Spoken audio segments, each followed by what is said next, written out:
Prayer দিয়ে আসি উঠে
ବର୍ତ୍ତମାନ ମୁଁ ବାପାଙ୍କୁ ଅନୁରୋଧ କରିବି ପରବର୍ତ୍ତୀ କାର୍ଯ୍ୟକ୍ରମକୁ ଆଗେଇ ନେବି।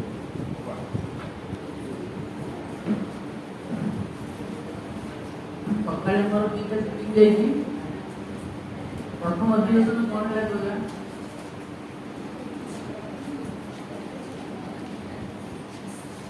ସକାଳେ ଦୁଇଟା ଅଧିବେଶନ ହେଇଥିଲା। ପ୍ରଥମ ଅଧିବେଶନ କ'ଣ କୁହ?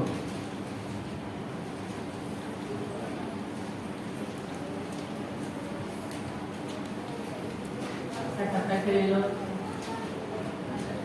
ଟିକେ ରିକଲ୍ କର କ'ଣ ଆମେ କରିଥିଲି।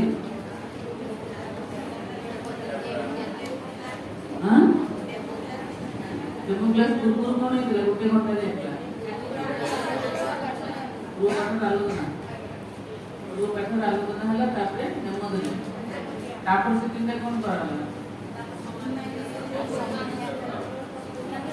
ଆନାଲିସିସ୍ କଲେ। ତାପରେ କାମ କ'ଣ ଆମେ ଆରମ୍ଭ କରିଥିଲି? फोर एस्पेक्ट्स ऑफ पूर्णांग शिक्षार 4 विभाग 4टा दिग पर हम आलोचना करते नहीं शरीर शिक्षा पर धारणा है कौन कौन सब कार्यक्रम करवा स्कूल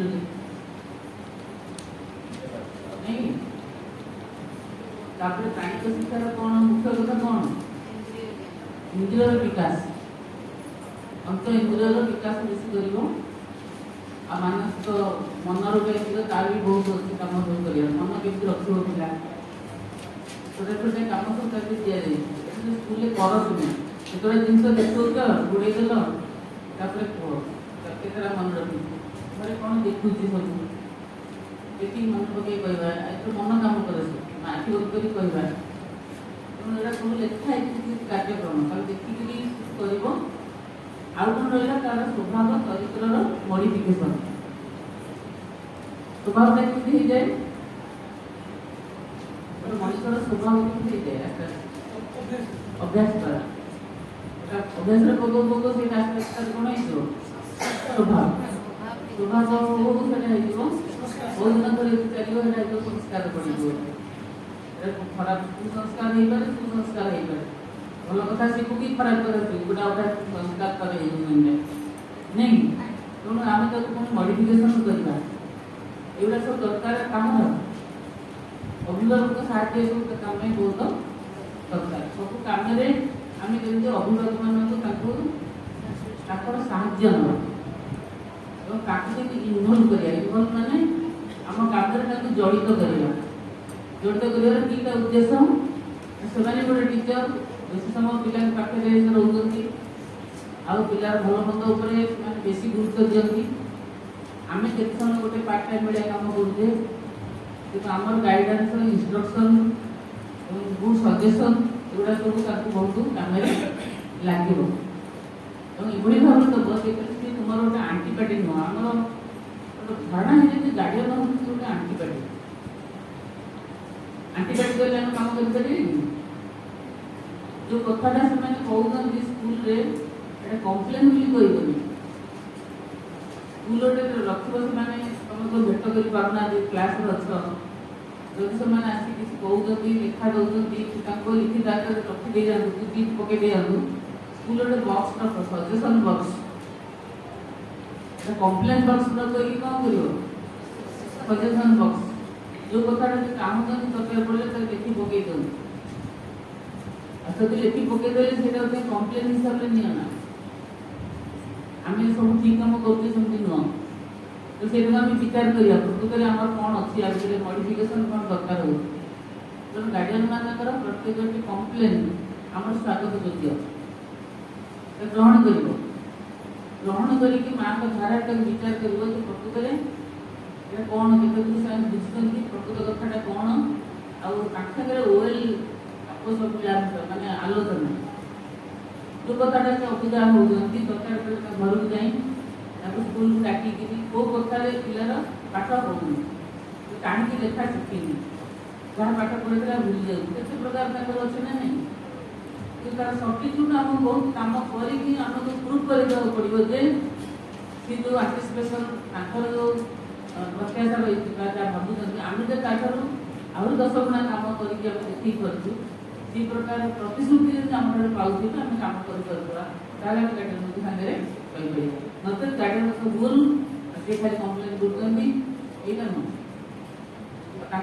कम्प्लेन आमको आगक जावाई अधिक आगक जावाई प्रेरणा जोगे यही हिसाब से गार्डियन मान कथा को नब सी आम परिवार गोटे अंश से दिन था पिलाटे पाइबानी आम दुकान को आमर जो दुकान खोली स्कूल आम गोटे ग्राहक पाइबा कि सी गोटे पिलाटे आमको दौर ना नहीं जहाँ आम कम करुचे तेणु सदाबे मिसेक आम रखा आम मानसिक शिक्षा शिक्षा बही के देखी केत कहल मास्टर गोटे बही देखते से बही ना शिक्षा दुटा अक्षर तो देखी तो देखल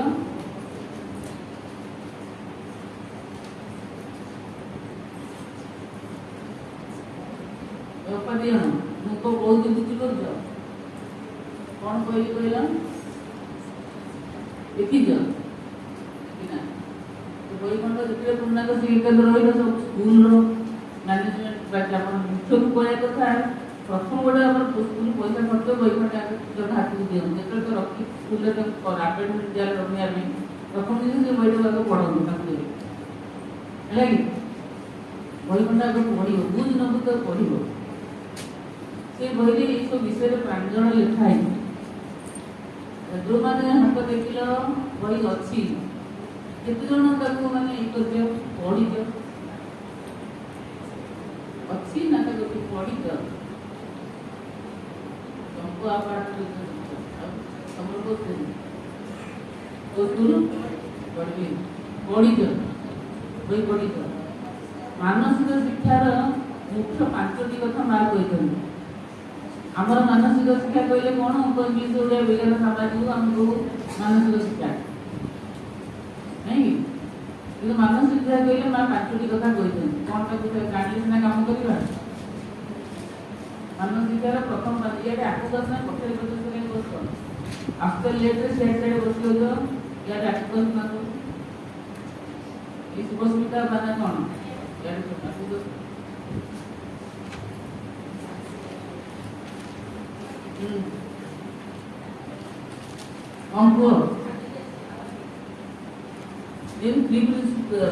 शिक्षादान 3टी नियम 3 प्रिंसिपल्स ऑफ टीचिंग कथा हम कही दौचे मानसिक शिक्षार 5टा कथा कौन कहले 5टा सीरियल नहले जो मन पड़ुछ कह मानसिक शिक्षा विषय 5टी कथा गुरुत्व देते 5टी पॉइंट आगे कही कि एलाबोरेशन कर बुझे कौन कौन जोड़ जोड़ कह कौन है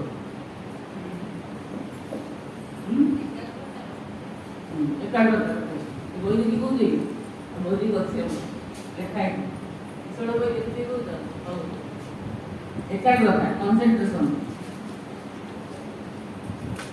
पिलार कौन काम करूँ तार एकाग्रता रही एकाग्र भाव क्या दरकार मनटा दरकार एकाग्र हो जो आक्टिविटी कर चित्रटा कर नृत्यटा कर बाद्यटा बजाओ खंज जोड़ जो कमटा कर पिलार कौन दरकार अटेंशन दरकार ना नहीं कंसंट्रेशन दरकार ना नहीं ये कहाँ काम से मनर काम मनर प्रथम जिन हूँ concentration develop the power of concentration 2 number कौन हम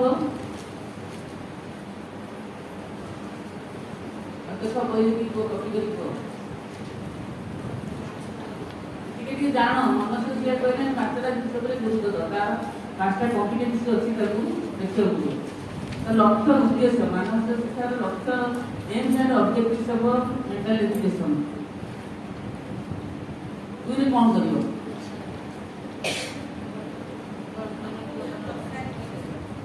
एक्सपांडेशन कंसंट्रेशन एक्सपांडेशन कौन एक्सपांडेशन करो एक्सपांड करो गोटे कथा को बहु दृष्टिकोण से चिंता कर नहीं व्याप्तिकरण मन को प्रसार मनटा प्रसारित केमती हम मुझे जहाँ बुझी से आउ अन्य प्रकार हो 3, 2, 5 ଆଉ କୋଉ ପ୍ରକାର ପାଞ୍ଚ ହବ?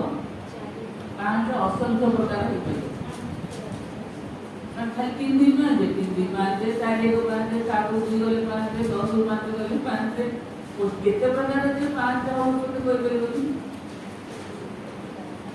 ଖାଲି କ'ଣ ପାଞ୍ଚ ଅସଂଖ୍ୟ ପ୍ରକାର ବି ହେଇପାରିବ।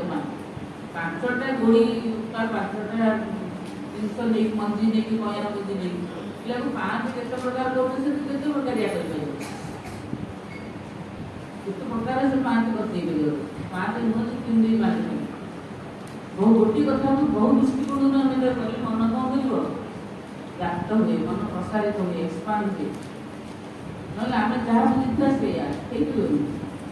ପିଲା ବହୁତ ପ୍ରକାର କାମ କରୁ। ଗୋଟିଏ ଖେଳଣା ନେଲ, ଖେଳଣା ପିଲା କରୁଛି ଗୋଟିଏ ପ୍ରକାରର ସେ ହେଇପାରିବ, ଅଦର ସ୍ପନ୍ଦୁଛି ଗୋଟିଏ ପ୍ରକାର ହେଇପାରିବ ହବନି। କେତେ ପ୍ରକାର ମଡେଲ ପିଲା କରିଦେଇ ପଦରେ ବୁଝେଇ ବୁଝିପାରୁଛନ୍ତି ନା ନାଇଁ।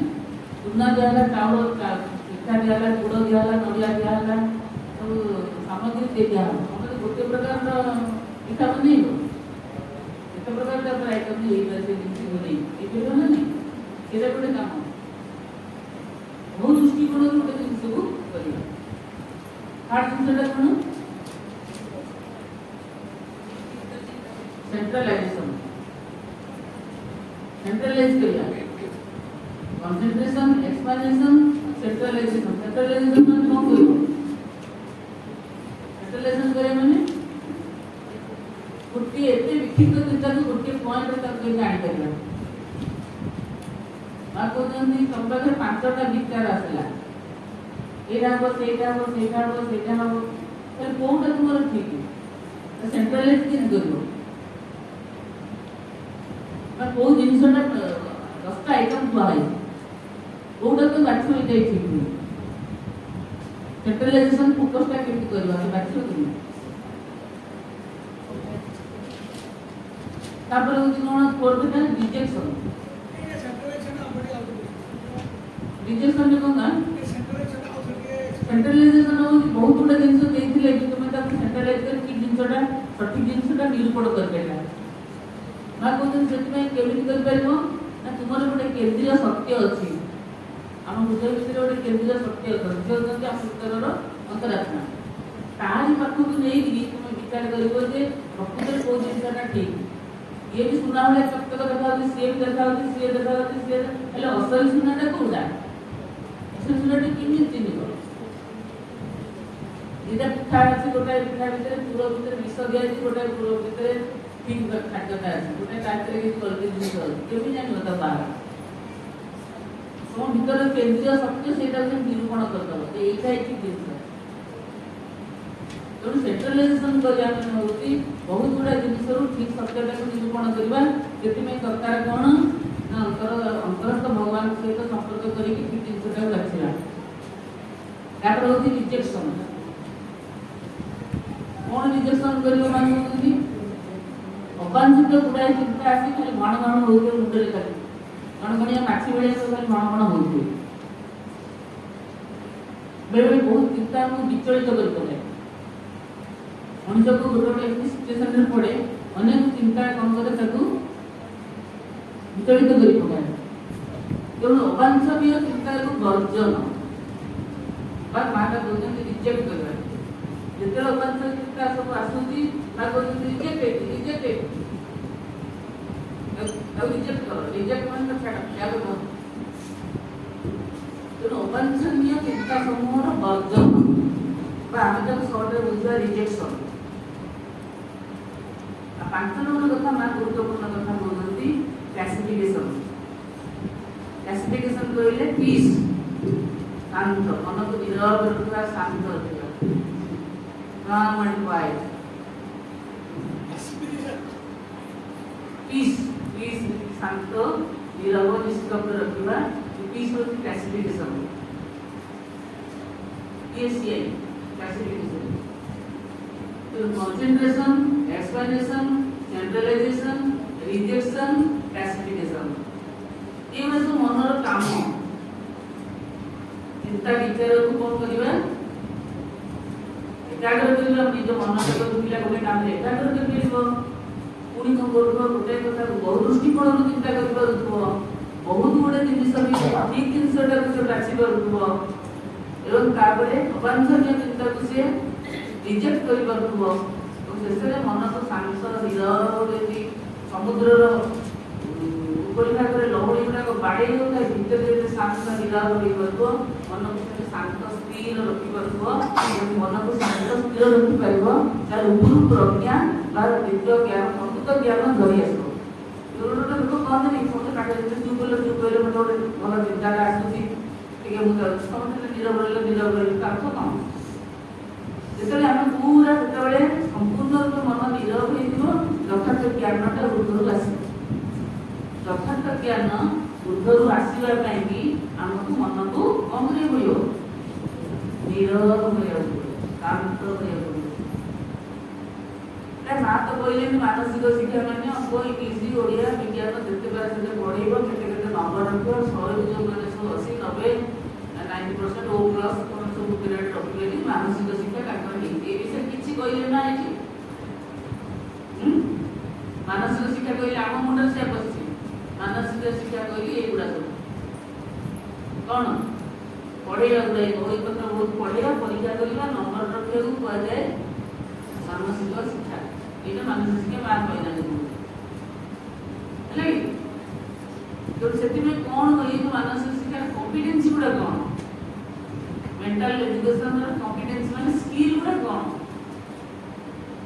ଆମେ ସ୍କିଲ୍ କଥା କହୁଛେ, ଲାଇଫ୍ ସ୍କିଲ୍ କଥା ଆଲୋଚନା କରୁଛେ, ଲାଇଫ୍ ସ୍କିଲ୍। ତେଣୁ ବର୍ତ୍ତମାନ ମାନସିକ ଶିକ୍ଷାର ସ୍କିଲ୍ ଗୁଡ଼ାକ କ'ଣ କହିଲ? ଲେଖା ହେଇଛି ବହିରେ ଦେଖିବ, ବହୁତ ସ୍କିଲ୍ ଲେଖା ହେଇଛି।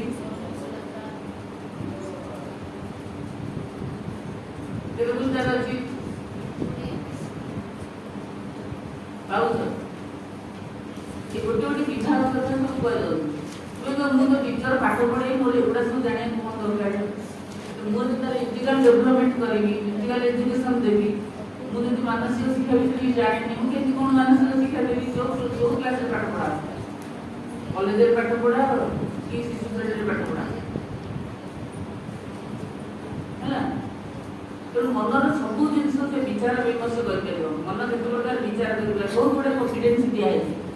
ଏଗୁଡ଼ା ସବୁ ମନର କାମ।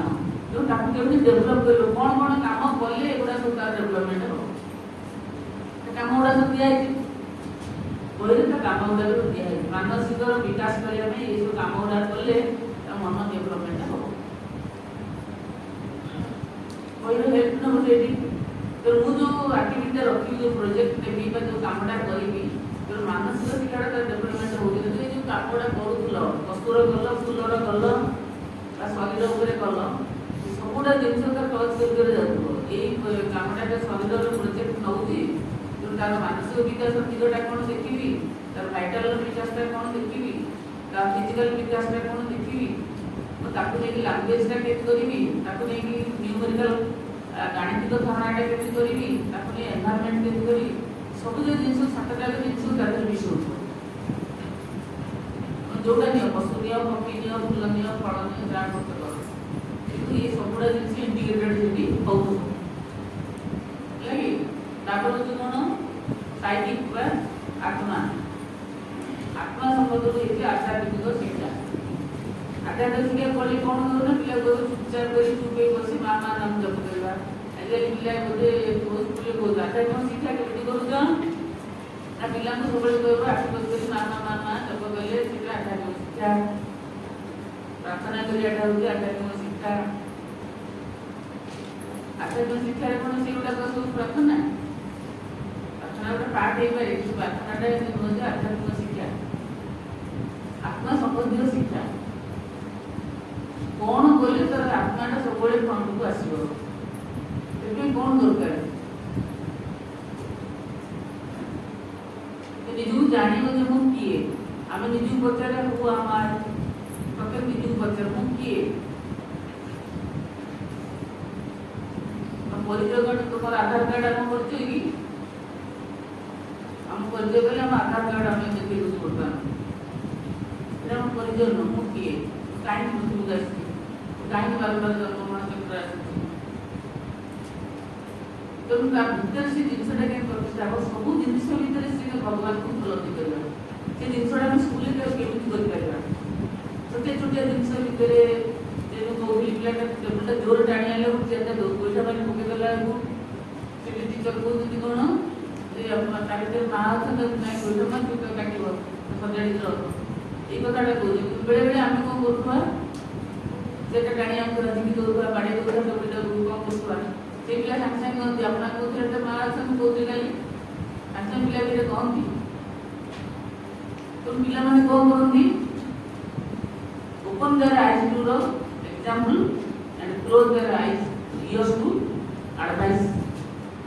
ପିଲାମାନେ କ'ଣ କରନ୍ତି, close their ears to advice, open their eyes to example। କ'ଣ ବୁଝିଲେ? ପିଲାମାନେ ଆଡଭାଇସ୍ ଯେତେ ଦେବ କହିପାରୁଛନ୍ତି ତ କାନ ବନ୍ଦ କରିଦେବେ, ଏଟା ଭଲ ଲାଗେ ନା, ଉପଦେଶ ଦେଇ କଥା କହିବାଟା ତ ଭଲ ଲାଗେ। କୋଉଟା ଭଲ ଲାଗେ? ଗୋଟେ ଆଖିରେ ଅନାନ୍ତି ଏକ୍ସାମ୍ପଲ୍, ତୁମେ କ'ଣ କରୁଛ, ଟିଚର ଜଣେ ରୋଲ୍ ମଡେଲ୍, ଗାର୍ଡ଼ିଆନ୍ ବଡ଼ମାନେ ତା ପାଖରେ ସବୁ ହେଉଛନ୍ତି ରୋଲ୍ ମଡେଲ୍। ସେମାନେ କେମିତି କରୁଛନ୍ତି, କେମିତି ଚାଲୁଛନ୍ତି, କେମିତି କଥା କହୁଛନ୍ତି, ସବୁ ଯାକ ଜିନିଷ ସେ ଯେଉଁ ଆଧ୍ୟାତ୍ମିକତା ତାଙ୍କ କଥାରେ, ବାର୍ତ୍ତାରେ, ଚାଲିଚଳନରେ, ବେଶଭୂଷାରେ ଚିପୁଟି ଉଠୁଥିବ, କହିବନି ଯେ ଏଇଟା ଆଧ୍ୟାତ୍ମିକତା। କେଉଁ ସମୟରେ ନୀରବରେ ବସୁନି, ଆକାଶକୁ ମାଗୁନି, ଦେଖ ଗୋଟେ ଗଛ ପାଖକୁ ପିଲାକୁ ନେଇଯାଅ, ଗଛକୁ ଆଳୁ ଜିନିଷ ପସନ୍ଦ, ବଗିଚାକୁ ନେଇଯାଅ, ଫୁଲଟେ ଦେଖନ୍ତୁ, ବିସ୍ତାରିତ ନଦୀ କୂଳକୁ ନିଅ, ଝରଣା ପାଖକୁ ନିଅ, ତାର ପରେ ଆକାଶକୁ ଯେତେବେଳେ ନାହିଁ ଗାଡ଼ିଆନ୍ ମାନଙ୍କୁ କହିବ ଗୋଟେ ଆକାଶକୁ ପିଲାମାନେ ଅନାନ୍ତୁ, ତାର ଆକାଶ କରୁଛି ଜନରାତ୍ରିର ସେଟା କ'ଣ, ବିଭିନ୍ନ ଜିନିଷ ସାଙ୍ଗରେ ତାକୁ ଏକାତ୍ମ କରିବା। ସେଗୁଡ଼ାକ ସବୁ କେମିତି ସ୍କୁଲରେ କି କି କାମ ସବୁ କଲେ ପିଲାର ସେଆଡ଼େ ଓପନିଂ ହେବ। କିନ୍ତୁ ଆମେ ଗୋଟେ କାମ କରୁଛୁ, ଆଖି ବନ୍ଦ କରିକି ତାକୁ ମୋବାଇଲ ବସେଇ ଦିଅ, ମାମା ମାମା ମାମା ଏମିତି ଜପ କର, ବହୁତ ସ୍କୁଲରେ ଏମିତି ସବୁ ପଢ଼ା ହେଉଛି, ଏଇଟା ଭାରି ମେକାନିକାଲ। ସ୍ୱତଃସ୍ଫୂର୍ତ୍ତ ଭାବରେ ତା ଭିତରେ କେମିତି ଜିନିଷଟା ସୃଷ୍ଟି ହେବ, କେମିତି ଜାଣିବ ତା ଭିତରେ ସାଇଣ୍ଟିଫିକ୍ ଆସ୍ପେକ୍ଟ ତା ଭିତରେ ରହୁଛନ୍ତି। ଚିରଫୁଲନେସ୍, ସଦାବେଳେ କିନ୍ତୁ ଗୋଟେ ଖୁସି ଭାବ, ଚିର ପ୍ରଫୁଲ୍ଲ, ସଦା ଆନନ୍ଦ, ସତ୍ୟବାଦିତା ରହିବ, ସିମ୍ପ୍ଲିସିଟି, କିନ୍ତୁ ଦିବ୍ୟ ଗୁଣ ଗୁଡ଼ାକ ସବୁ ତାର ସବୁ କମ୍ପିଟେନ୍ସ ଗୁଡ଼ାକ ଦିଆଯାଇଛି। ଚୈତନ୍ୟର ଉପସ୍ଥିତି ପାଇଁକି ଆମେ କ'ଣ କରିବାକୁ ପଡ଼ିବ, ଆମ ପରିବେଶଟାକୁ ସେମିତି କରିବାକୁ ପଡ଼ିବ। ସେ ପରିବେଶଟା ଏମିତି ହେଉଛି ପିଲାକୁ ପ୍ରାର୍ଥନା କରିବାକୁ କୁହ ବୋଲି କହିବାକୁ ପଡ଼ିବ ନାହିଁ। ବହୁତ ଗାର୍ଡ଼ିଆନ୍ ଆସି କମ୍ପ୍ଲେନ୍ କରନ୍ତି ଯେ ଆମ କ'ଣ ମାଆଙ୍କ ଆପଣଙ୍କ ସ୍କୁଲରେ ପାଠ ପଢ଼ୁଛି, ପିଲାଟି ପ୍ରାର୍ଥନା କରୁନି, ଇଞ୍ଜିନିୟର ସ୍କୁଲରେ ପାଠ ପଢ଼ୁଛି, ଅରବିନ୍ଦ ସ୍କୁଲରେ ପାଠ ପଢ଼ିକି ପିଲାଟି ପ୍ରାର୍ଥନା କରୁନି। ବହୁତ ଗାର୍ଡ଼ିଆନ୍ କହନ୍ତି ନା ସେଇଟା ସାଙ୍ଗେ ସାଙ୍ଗେ ତା ତମାନେ ପ୍ରାର୍ଥନା କରିକି ଗୋଟେ ମା ଯଦି ସଞ୍ଜବତୀ ନେଇକିରି ସଞ୍ଜ ଦିଏ ସେ ଚଉରାକ ମୁଣ୍ଡିଆ ମାରେ, ପିଲାକୁ କିଛି କହିବାକୁ ପଡ଼େ ନା। ଛୋଟ ପିଲାଟା ଯାଇକି ମା ପଛପତି ନାହିଁ, ସିଏ କ'ଣ ତାର ମୁଣ୍ଡ ପାଇଁ କୌଶଳ କହୁଛି, ସିଏ ଯେଉଁ ମୁଣ୍ଡଟା ମାରିଦିଏ। କ'ଣ ଦେଖେ ମା କ'ଣ କରୁଛି ନାଇଁ କି? ଆମେ ମା ପାଇଁ ଫୁଲଟା କେମିତି ସଜାଉଛେ, କ'ଣ କରୁଛେ, କେତେ ଭଦ୍ର ସହିତ କରୁଛେ, କେମିତି ସଜାଇ ରଖୁଛେ। ପିଲା ହେଉଛନ୍ତି କ'ଣ କ୍ରୁଏଲ୍ ଆଣ୍ଡ କିନ୍ ଅବଜର୍ଭର, ଭାରି ନିଷ୍ଠୁର, ନିର୍ମମ ଆଉ କିନ୍ ମାନେ ଅବଜର୍ଭର, ମାନେ ନିକିଟିକି ସବୁ ଜିନିଷ ଲକ୍ଷ୍ୟ କରନ୍ତି ନାଇଁ। ଫୁଲଟାକୁ ଆମେ ଚିଡ଼ି ପକାଉଛେ, ଦେଖ ଗୁଡ଼ାକ ସବୁ ଗୋଟେ ପିଲାଟାକୁ କାଟିବ, ଗୋଟେ ଛୋଟିଆ ପିଲାର ଉଦାହରଣ ଦେଉଛି, ସେଟା ପିଲାଟା ଆମର ପଢ଼ୁଥିଲା ତୃତୀୟରେ ପଢ଼ୁଥିଲେ, ଏବେ ବଡ଼ ହେଇକି ତା ପିଲା ପାଠ ବଡ଼ ହେଇଗଲାଣି, ସେ ସମୟ କଥା କହୁଛି। ପିଲାଟାକୁ ଆମେ ଦିନେ ଦିନେ ସମାଧିବାକୁ ପିଲାକୁ ନେଇଯାଉ, ରିଲିଜ ଆଶ୍ରମ ଆଡ଼କୁ ପିଲାକୁ ସୂର୍ଯ୍ୟ ବସେଇ ଦେଉଛୁ, ବସ ତାପରେ ଆସିବା ଯିବା, ଆଶ୍ରମ ବିଷୟ ବସିକି ଆସିବା, ତ ରିଲିଜଟାକୁ ନେଇଯାଉ। ଗୋଟେ ପିଲା ଗଲା, ଆସିଲା ପରେ ମୁଁ ତାକୁ କ୍ଲାସରେ କହିଲି, ଆସିଲା ଯାହା ବାଙ୍କିଲେ ବସିଲା, ଆମେ ତୃତୀୟ ପିଲା ଲେଖିବା ମନ। ଗୋଟେ ପିଲା ଲେଖିଲା, ମୋତେ ତୁମେ ସମାଜର ଫୁଲଟିଏ ମୋତେ କରିଦିଅ, ମୋତେ ସମାଜର ଫୁଲଟିଏ କରିଦିଅ, ମାଆଙ୍କୁ ଲେଖିଲା। ଯାହାକୁ ଆସୁଛି ମନକୁ ଲେଖ। ସେ ବର୍ଣ୍ଣନା ଯେଉଁ ଲେଖିଲା, ମା ମୋତେ ସମାଜର ଫୁଲଟିଏ ତୁମେ କରିଦିଅ, କାହିଁକି କ'ଣ ସବୁ ବର୍ଣ୍ଣନା କରି ଲେଖିଛି।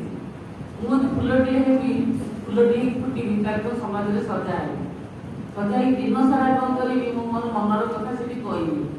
ଯେତେବେଳେ ମୁଁ ମଉଳି ଯିବି, ତାପରେ ମୋତେ ଅପାମାନେ ନେଇକିରି ଆମର ସେଠି ଗୋଟେ ଥାଏ ଫୁଲ, ବାସି ଫୁଲ ପଡ଼େ, ଗୋଟେ କମ୍ପୋଷ୍ଟ ସେଠି ହୁଏ, ମୋତେ ସେଇଠି ପକେଇଦେବେ।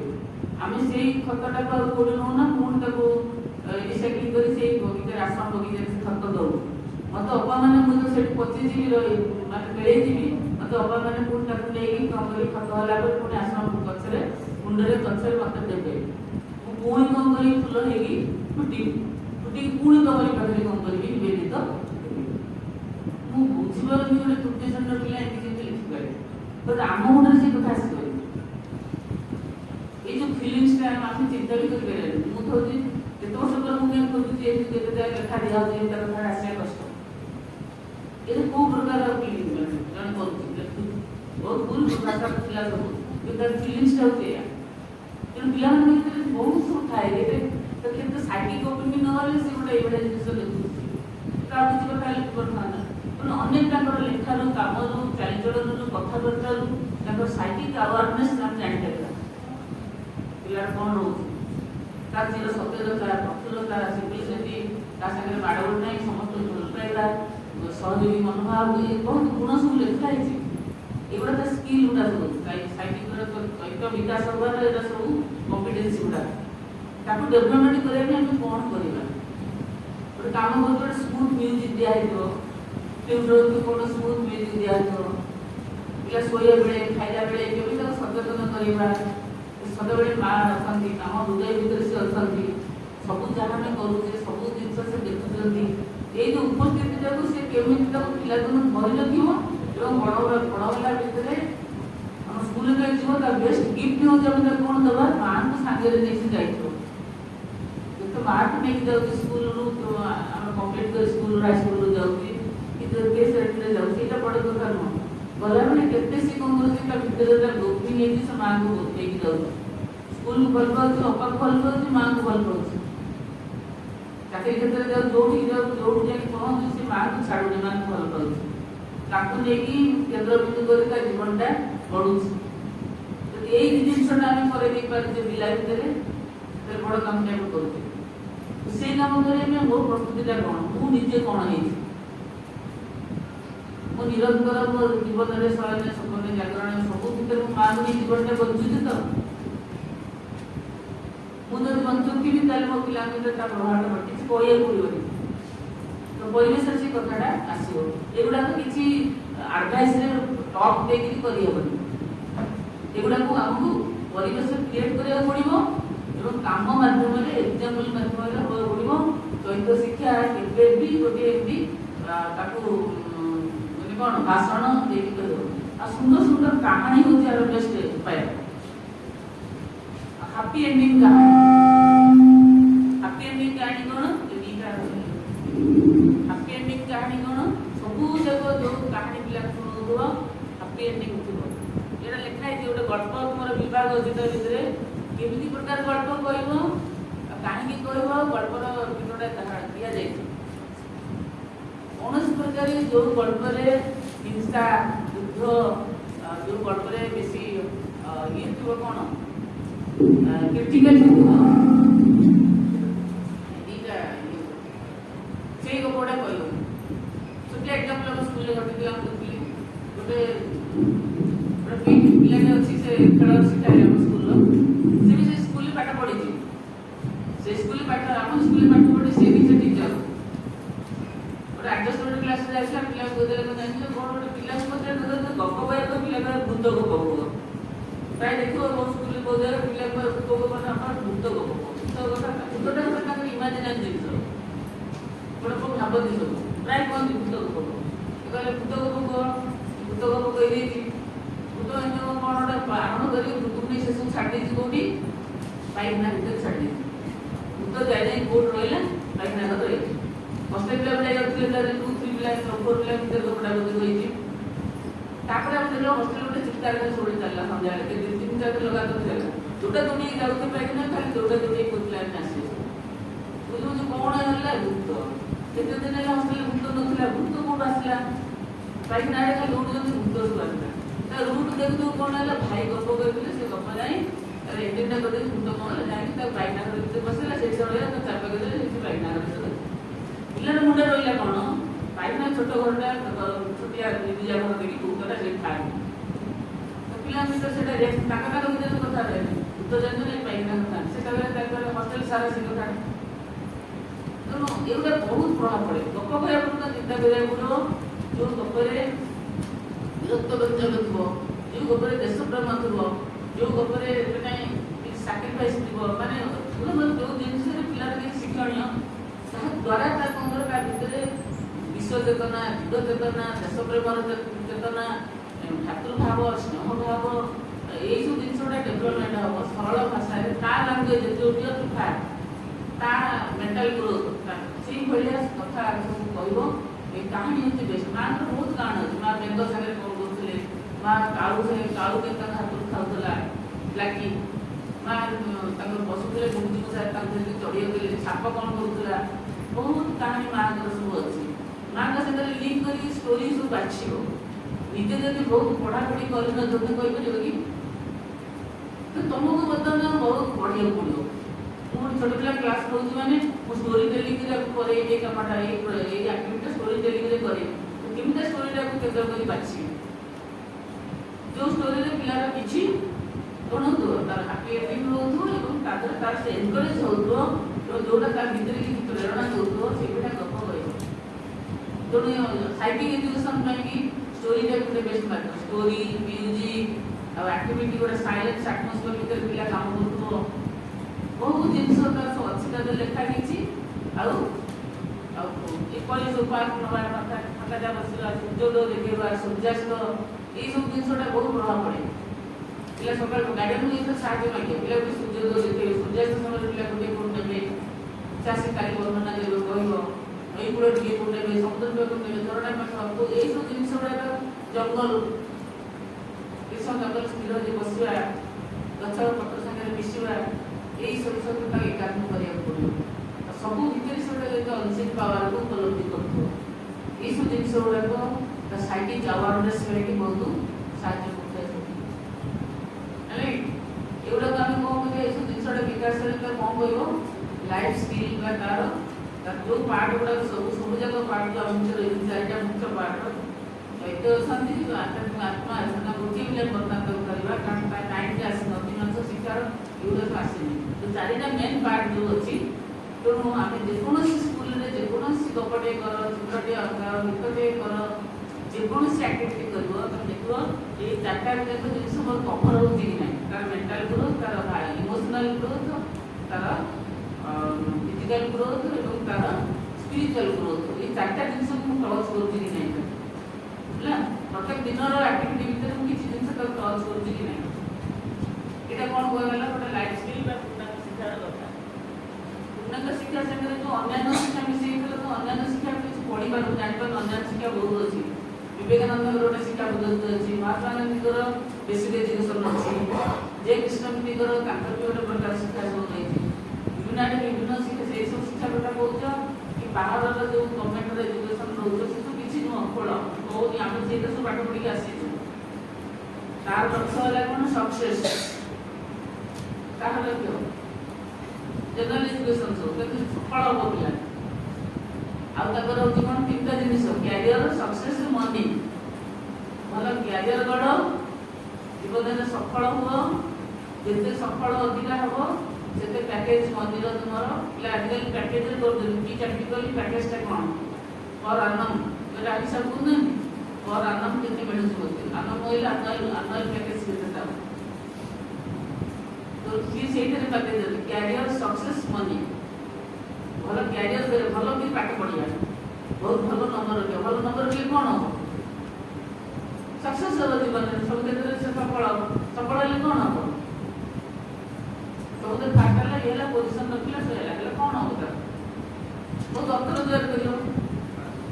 ଏଇଟା ଲକ୍ଷ୍ୟ କ'ଣ, ଏଇ ତିନିଟା ଜିନିଷରୁ ମା ବହୁତ 100 ବର୍ଷ ଆଗରୁ କହିଛନ୍ତି, ଏଇ ଜିନିଷ ଆମ ଶିକ୍ଷାକୁ ଖାଇଯାଇଛି, ଶିକ୍ଷା ବ୍ୟବସ୍ଥାକୁ ପୁରା କୁରାଡ଼ି ମାରୁଛି ଏଇ ତିନିଟା ଜିନିଷ। ଏଇଟା ଆମର ଏମ୍ ନୁହଁ, ଆମର ଏମ୍ ହେଲା ପରଫେକ୍ସନ୍। ଆମେ କେମିତି ପିଲାକୁ କି କରିବା, ସବୁ ଦୃଷ୍ଟିକୋଣରୁ ଗଢ଼ି ତୋଳିବା। ଯେତେବେଳେ ଏଇଗୁଡ଼ା ସବୁ କରିବା, ତା ପାଖକୁ ଟଙ୍କା ଆପେ ଆପେ ଦୌଡ଼ିବ। ସେ କ'ଣ ସବୁ ଯେତେ ତାର ବିକାଶ ହେବ, ଏସବୁ ମାନସିକ ବିକାଶ, ଦୈହିକ ବିକାଶ, ତାର ଫିଜିକାଲ ଗ୍ରୋଥ ହେବ, ତାକୁ କ'ଣ କ୍ୟାରିୟର ତା ପାଖକୁ ଆସିବନି, ଛାଇଁ ଛାଇଁ ଆସିବ, ସକ୍ସେସ୍ ତା ପାଖକୁ ଆପେ ଆସି ପହଞ୍ଚିବ, ଆଉ ମନି ତା ପାଖରେ ଆସି ପହଞ୍ଚିବ। ଆ ପାଇକି ସିଏ ଦୌଡ଼ିବନି, ସେ ସେଇଭଳି ଏଇଟା ବିଲ୍ଡ ହେଲେ ତା ପାଖକୁ ଆହୁରି ଏଇ ଜିନିଷ ଓଲଟା ଆସିବ। ଏଇଟା ହେଉଛି ଆମର ଲକ୍ଷ୍ୟ ହେଲା କି। ଆଉ କ'ଣ ଥିଲା ତମର ପଞ୍ଚଭୂତର ଶିକ୍ଷା। ପୂର୍ଣ୍ଣ ଭାଇ ଯଦି କହିବି କହିବି ପଞ୍ଚଭୂତ ଶିକ୍ଷା କେମିତି କରୁଛନ୍ତି। ପାଞ୍ଚଟା ଭୂତ କ'ଣ ଜାଣିଛନ୍ତି ସବୁ। ପ୍ରଥମ ପାଠ ଆମର କି ଏଇଟା ଏଇ ପୂର୍ଣ୍ଣ ଭାଇ ଟିକେ କହିବେ ପଞ୍ଚଭୂତ ଶିକ୍ଷା ଏବେ ସେଟା ଆମେ କାମ କରୁଛନ୍ତି। କୁହ ମୁଁ କହୁଛି ତମେ ବି କୁହ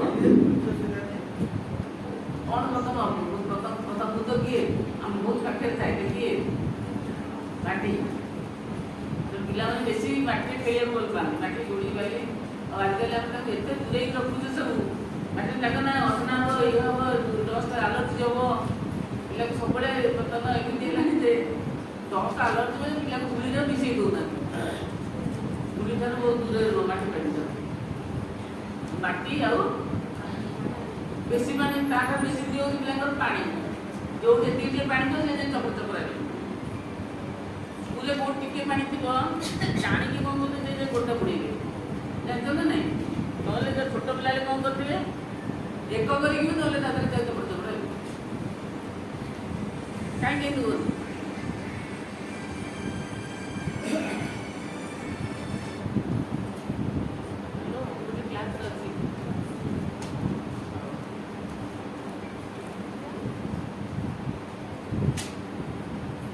ପାଣିରେ ଖେଳିବା। ଏବେ ପ୍ରତ୍ୟେକ ସ୍କୁଲରେ ସେ ଯେଉଁ ବ୍ୟବସ୍ଥା ରହିବା ଦରକାର। ଗୋଟେ ସ୍କୁଲରେ ନିହାତି ଗୋଟେ ସ୍ୟାଣ୍ଡ ପିଟ୍ ରହିବା ଦରକାର। ସ୍ୟାଣ୍ଡ ପିଟ୍ କ'ଣ କାଲିର ଏରିଆ କାଲି ଗୋଟେ ଡିସି ଯାଉଛୁ ନା ଡିସି ଯାଉଥିବ ଗୋଟେ ଇଏ ଦେଇକି ଡିଜାଇନ୍ କରି ବନ୍ଧ ବନ୍ଧ ଦେଇକି ଗୋଟେ ସ୍ୟାଣ୍ଡ ପିଟ୍ କରୁଥିବ। ପିଲା କେତେ ନିଅନ୍ତୁ ଖେଳନ୍ତୁ ହେଲା। ସ୍ୟାଣ୍ଡ ପିଟ୍ ରହିବ। ଗୋଟେ ସ୍ମଲ୍ ୱାଟର ପଏଣ୍ଟ ଛୋଟ ପିଲାଟା କେତେ ପାଣିରେ ବୁଡ଼ିଯିବ। ମୁଁ ତ ଦେଖିଲି କେତେ ଖଣ୍ଡଗିରି ଅଫିସରେ ମୁଁ ରହୁଥିଲି ଖଣ୍ଡଗିରି ସେ ତାଙ୍କର ଗୋଟେ ପାଖରେ ତ ନାହିଁ ଗୋଟେ ସେ ସାଙ୍ଗେ ସାଙ୍ଗେ ଗୋଟେ ୱାଟର ପଏଣ୍ଟ କରିଦେଲେ ଟେମ୍ପୋରାରୀ।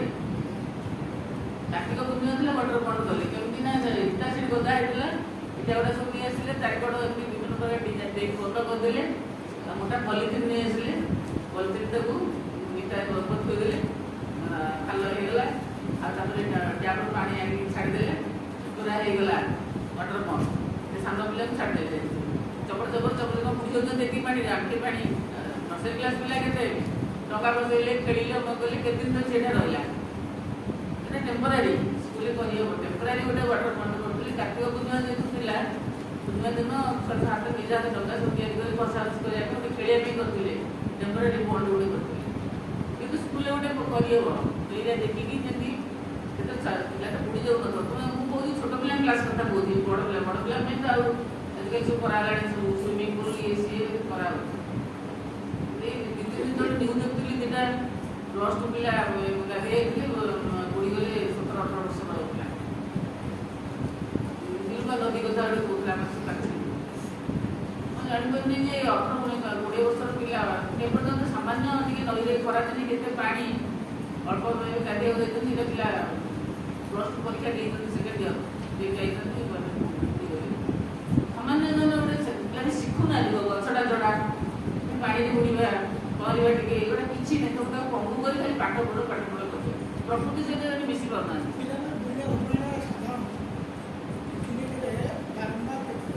ଇଞ୍ଜିନିୟରିଂ ଲାଗିଲେ ଯାଇ ମଦ ଫଦ ଖାଇକି ବୁଡ଼ୁଛନ୍ତି ମରୁଛନ୍ତି ଅଲଗା କଥା। ଛୋଟ ଛୋଟ ପହଁରାଟା ମାନେ ସେଟା ସ୍କୁଲରେ କେମିତି ତାଙ୍କ ସାଙ୍ଗରେ ପାଣିରେ ଟିକେ ମିଶିବା ସେଇଟା ଗାଁ ପିଲାମାନେ ବହୁତ ଆମେ ଏସବୁ କରୁଥିଲୁ। କିଛି ଲୁଗା ଫୁଗା କପଡ଼ା ଧରି ନହେଲେ ଗରା ପାଚିଆ ଧରିକି ଗୋଡ଼ ଗଡ଼େଇବା ଇଏ କରିବା ସବୁ ଗାଁ ଯେତିକି ଥିଲା ସହରମାନଙ୍କରେ କିଛି ନାହିଁ। ସେତ ଯେତେ ସହରୀକରଣ ହେଉଛି ସବୁ ହଜିଯାଉଛି ସବୁ।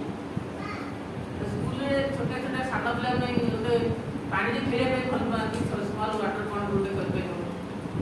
ୱାଟର ପଏଣ୍ଟ ସ୍ୟାଣ୍ଡ ପିଟ୍ ୱାଟର ପଏଣ୍ଟ ଏଗୁଡ଼ା ସବୁ ଛୋଟ ଛୋଟ ଜିନିଷ ରହିବା ଦରକାର।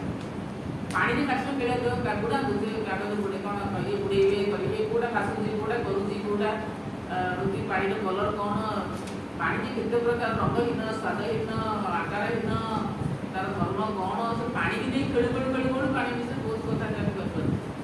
ଜଳକୁ ନେଇ ଗୋଟେ କାମ ବି କରିବ ମାସ ଧରି ଲାଗିବ। ଗୋଟେ ପ୍ରୋଜେକ୍ଟ ନେଇ କରିବ ଜଳକୁ ନେଇ ଅଛି ଜଳର ଗୋଟେ ପ୍ରୋଜେକ୍ଟ ଦିଆହେବ।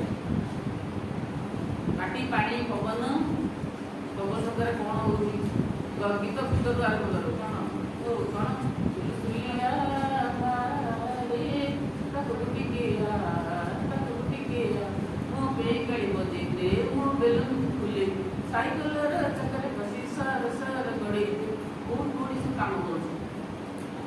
ବେଲ୍ ବେଲ୍ଟାକୁ ବଜାଇବାରେ କିଏ ସାହାଯ୍ୟ କରୁଛି, ହାରମୋନିୟମ ବଜାଇବାରେ କେଉଁ ଯନ୍ତ୍ର ଗୁଡ଼ା ସବୁ କାର୍ଯ୍ୟରେ ବାଜୁଛି, ପବନରେ ବାଜୁଛି, ବେଲୁନି କ'ଣ ହେଉଛି, ଚକାରେ କ'ଣ ହେଉଛି, ପବନର ରୋଲ୍ ସବୁ କେଉଁଠି କେଉଁଠି ଅଛି, ପବନକୁ ନେଇକିରି କରିବା।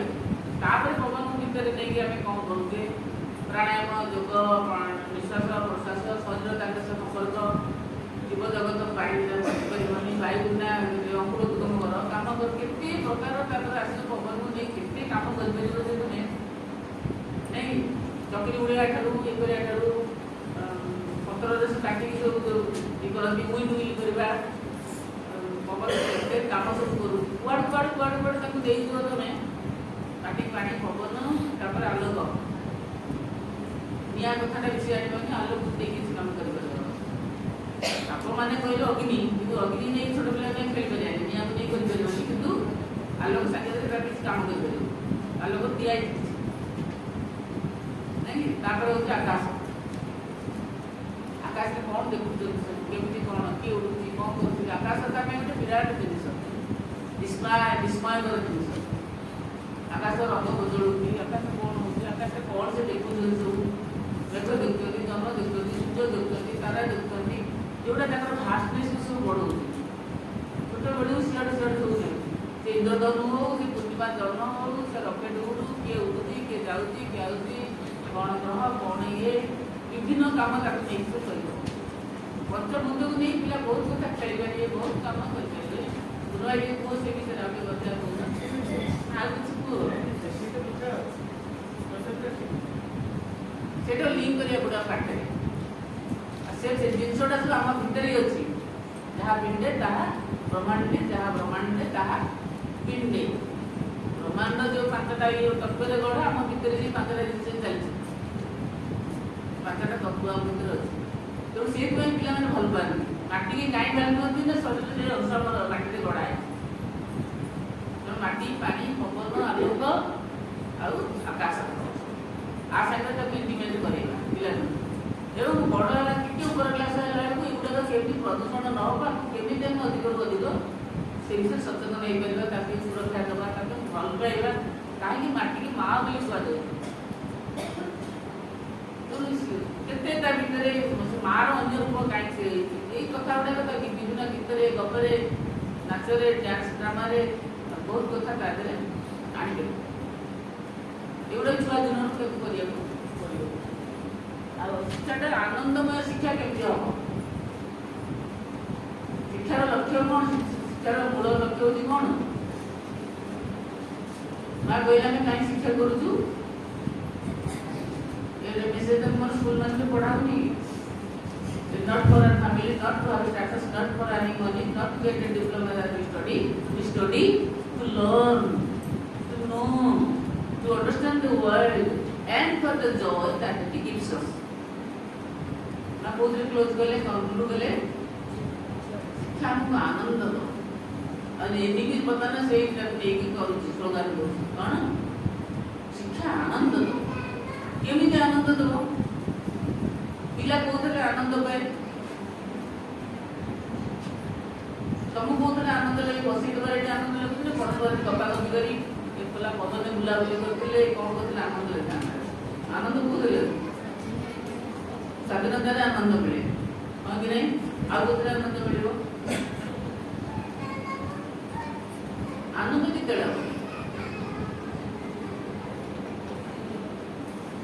पिलांर गुणधर्म कौन, व्यक्तित्व कौन? खेल भल लगे पिला आम कहीं पाठ पढ़ा कटा हुए खेल खेल कम गुड़ा हम पिला को आनंद लगे ना नहीं? मत कह आस पढ़ा फूल पढ़ा शरीर पढ़ा पढ़ू आम पढ़िया भारी कष्ट पढ़िया ना गले भारी कष्ट।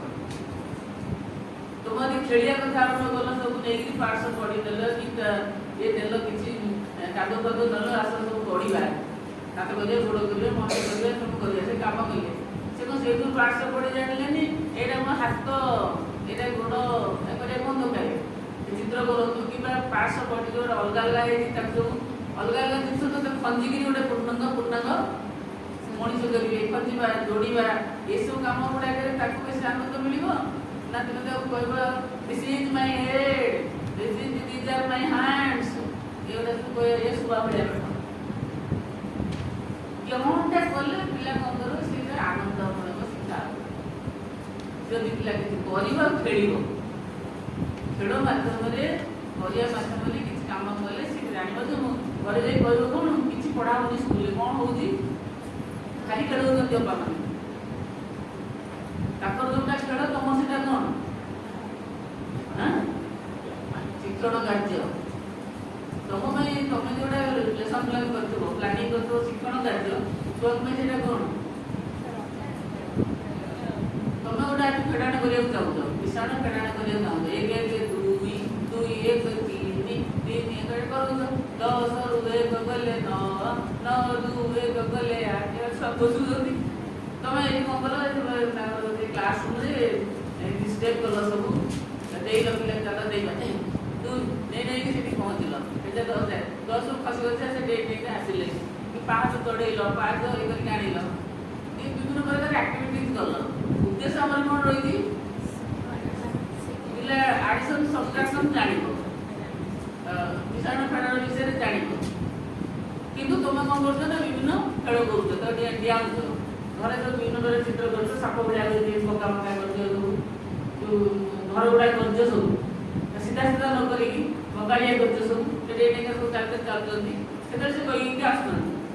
10 ଘରେ ସେ ଡେଇଁଲା, 10 9 ଦେଉଛି, 8 ଦେଉଛି, ସେ ଦେଉଛି ଏଇଟା ହେଉଛନ୍ତି। କିନ୍ତୁ ଆପେ ଆପେ ଜାଣିପାରିବେ, ଖେଳି ଖେଳିକି ଜାଣିପାରିବ ଯେ 10 ପରେ 9 ପଢ଼ିକି 9 ପରେ 8 ପଢ଼ିକି 8 ପରେ ସାହାଯ୍ୟ କରେ। ଆରୋହ ଅବରୋହ କ୍ରମ ଆମେ ତ ଶିକ୍ଷା ଦରକାର ନାହିଁ, ଗୋଟେ ଆରୋହ ଅବରୋହ କ୍ରମଟା ଉପରେ ଗୋଟେ ତାର ପାର୍ଟ ନା ନାହିଁ, ସେ କେମିତି ତାକୁ ଜାଣିବ। ଗୋଟେ ତୃତୀୟ ଚତୁର୍ଥ ଶ୍ରେଣୀଟା ପୁରା ଆରମ୍ଭ ହେଉଛି ଭଗ୍ନାସ। ଗୋଟେ ଭଗ୍ନାସ ତାକୁ ଶିଖେଇବ, ତାକୁ ପଚାରିବ 1 + 2 ବଡ଼ ନା 2 + 4 ବଡ଼ ନା 4 + 8 ବଡ଼। ବଡ଼ ସଂଖ୍ୟାଟା ଦେଖି କହିବ 4 + 8ଟା ବଡ଼। କି ଜାଣିନଥିବ କାହିଁକି 4 + 8 ବଡ଼, ସେ କିଛି ଜାଣିନି। କ'ଣ 4 + 8 କ'ଣ 1 + 2 ସେ କିଛି ଜାଣିନଥିବ। କ'ଣ ଜାଣିପାରୁ ଗୋଟେ କ'ଣ 1 + 2 ବଡ଼, 4 + 8 କ'ଣ ବଡ଼, ସେଗୁଡ଼ା ବଡ଼ ବଡ଼ ଦେଖାଉଛନ୍ତି, ଏଇଟା ବଡ଼। କିନ୍ତୁ ସେଇଟା ଯେ କ'ଣ ସେ କିଛି ବୁଝେନି। ଯଦି ପ୍ରାକ୍ଟିକାଲ କରିବ ଗୋଟେ ଜିନିଷକୁ 8 ଖଣ୍ଡ କରି 4 ଖଣ୍ଡ ଦେଲେ ସେ କେତେ ପାଉଛି, 2 ଖଣ୍ଡ କରି ଖଣ୍ଡ ଦେଲେ ସେ କେତେ ପାଉଛି। ଯଦି ସେ ଲଣିଂ ବାଇ ଡୁଇଂ କିଛି ନହେଲେ ଅଟା ଗୁଳାରେ ତାକୁ କରୁଥିବ, 8 ଖଣ୍ଡ କରୁଛି, ଯଦି ସେ 4 ଖଣ୍ଡ ନେଉଛି କେତେ ପାଇଲା, 2 ଭାଗ କଲା, ତାକୁ ସେ 1 ନେଲା, ତାହେଲେ 1 + 2 କେତେ ନେଲା, 4 + 8 କେତେ ନେଉଛି। ଲଣିଂ ବାଇ ଡୁଇଂ ତା ଭଗ୍ନାଂଶ ଶିଖେଇବ, ସେ କରି କରିକା ଜାଣିବ। ସେ କାହିଁ ଭଗ୍ନାଂଶ ପାଇଁ ତାର ଭୁଲ ହବ, ସେ କୋଉଟା ସମଭଗ୍ନାଂଶ, ସେ କାହିଁକି ଏଇଟା ସମଭଗ୍ନାଂଶରେ ଯାଉଛି, ତ ସମଭଗ୍ନାଂଶ କରିବା ପାଇଁ ସେ କାହିଁକି ସେଇଟାର ସେ ସାହାଯ୍ୟ କରିବ, କାହିଁକି ଛୁଆ ଭଳିଆ ତାକୁ ମିଶେଇକି କରେ, ତା ବ୍ରେନ୍ଟା କ୍ଲିୟର ହେବା ଦରକାର। କିମ୍ବା ତୁମେ ଗୋଟେ ମେଟ୍ରିକ୍ ମାପ ପଢ଼େଇବାକୁ ଯାଉଛ, ତୃତୀୟ ଶ୍ରେଣୀରେ ଆରମ୍ଭ ହେଇଗଲାଣି, ଆମେ ତୃତୀୟ ଦେଇଛୁ, ମେଟ୍ରିକ୍ଟା ଆମେ ଦେଇଛୁ, ମେଟ୍ରିକ୍ ମାପ ପଦ୍ଧତି କିମ୍ବା ଦେଇଛୁ ତୃତୀୟରେ ଆରମ୍ଭ ହେଇଯାଇଛି।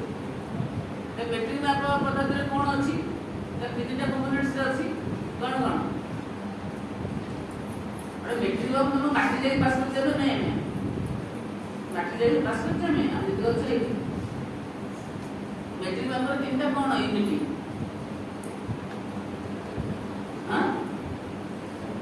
ଗୋଟେ ତରଳ ନେବ, ମାପ ନେବ, ଗୋଟେ ଓଜନ ନେବ, ଗୋଟେ ତରଳ ଜିନିଷ ରହୁଛି, କୋଉ ଏକକରେ ପ୍ରକାଶ କରାଯାଉଛି। ଗୋଟେ ଗ୍ରାମରେ ପ୍ରକାଶ ହେଉଛି, ଗୋଟେ ଲିଟରରେ ପ୍ରକାଶ ହେଉଛି, ଆଉ ଗୋଟେ ମିଟରରେ ପ୍ରକାଶ ହେଉଛି। ସେ ମିଟର ଲିଟର ଗ୍ରାମ ପିଲାଙ୍କ ମୁଣ୍ଡରେ ପୁରା ହେଇଯାଏ, ସେ କଥାଟା ପିଲା କରି କରିଲେ ଜାଣିବ। ଗଣ୍ଡି ପାଲ ଦରକାର, ଜିନିଷପତ୍ର ଦରକାର, ପିଲା ଓଜନ କରିବ, ଖେଳିବେ, ଖେଳିବେ ସବୁ ଜାଣିବେ, ଖେଳିବେ ମେଟ୍ରିକ୍ ମାପଟା ଜାଣିବେ। ଏମିତି ଭାବେ ଜାଣିବେ, ମୋର ମନେ ଅଛି ମୁଁ 7ମ ଶ୍ରେଣୀରେ ଗଣିତ ପଢ଼ଉଥିଲି, ମୁଁ ତ ବୁଝେଇଲି ପିଲା ଗୋଟେ ମିଟର କହିଲେ କେତେ ବାଟ ହେବ କହିଲ, ଗୋଟେ ପିଲା ଥିଲା ବାପା ଆମ ସ୍କୁଲ ଠାରୁ ପାଙ୍କା ଦେଖାବ, ପାଙ୍କା କହିଲେ 4 କିଲୋମିଟର ବାଟ ହେବ। ଗୋଟେ ମିଟର କହିଲେ ତା ମୁଣ୍ଡ, ଗୋଟେ ପିଲା ମିଟର କହିଲେ କେତେ ବଡ଼ ହେବ ତୁମେ କରିପାରିବ। ସେ ଗୋଟେ ଜାଣିଛନ୍ତି ମିଟର ଗୋଟେ କ'ଣ ଗୋଟେ ଶବ୍ଦ, ସେ କାଗଜରେ ଭାଇ ଭାଇ ବାଡ଼ିବେ, ସେ ବୁଝୁଛନ୍ତି 1 ମିଟର ସମାନ 10 ସେଣ୍ଟିମିଟର, କ'ଣ 100 ସେଣ୍ଟିମିଟର, ଏତେ ଡେସିମିଟର, ଏତେ ଟେକା ମିଟର, କ'ଣ ଏଠି ଜାଣେ ନା, କ'ଣ ଡେସି, କ'ଣ ଟେକା, କ'ଣ ଗ୍ରାମ, କ'ଣ ଇଏ, ସେ ବାଡ଼ ପକାଉଛନ୍ତି, କ'ଣ କହିଦେଉଛି ଏଇଟା ଏତେ ଗ୍ରାମ, ସେତେ ହେଲେ ସେତେ କିଛି ଜାଣିନଥିବ। ତା ସାଙ୍ଗରେ ପୁଣି ମୁଦ୍ରାକୁ ମିଶେଇବ।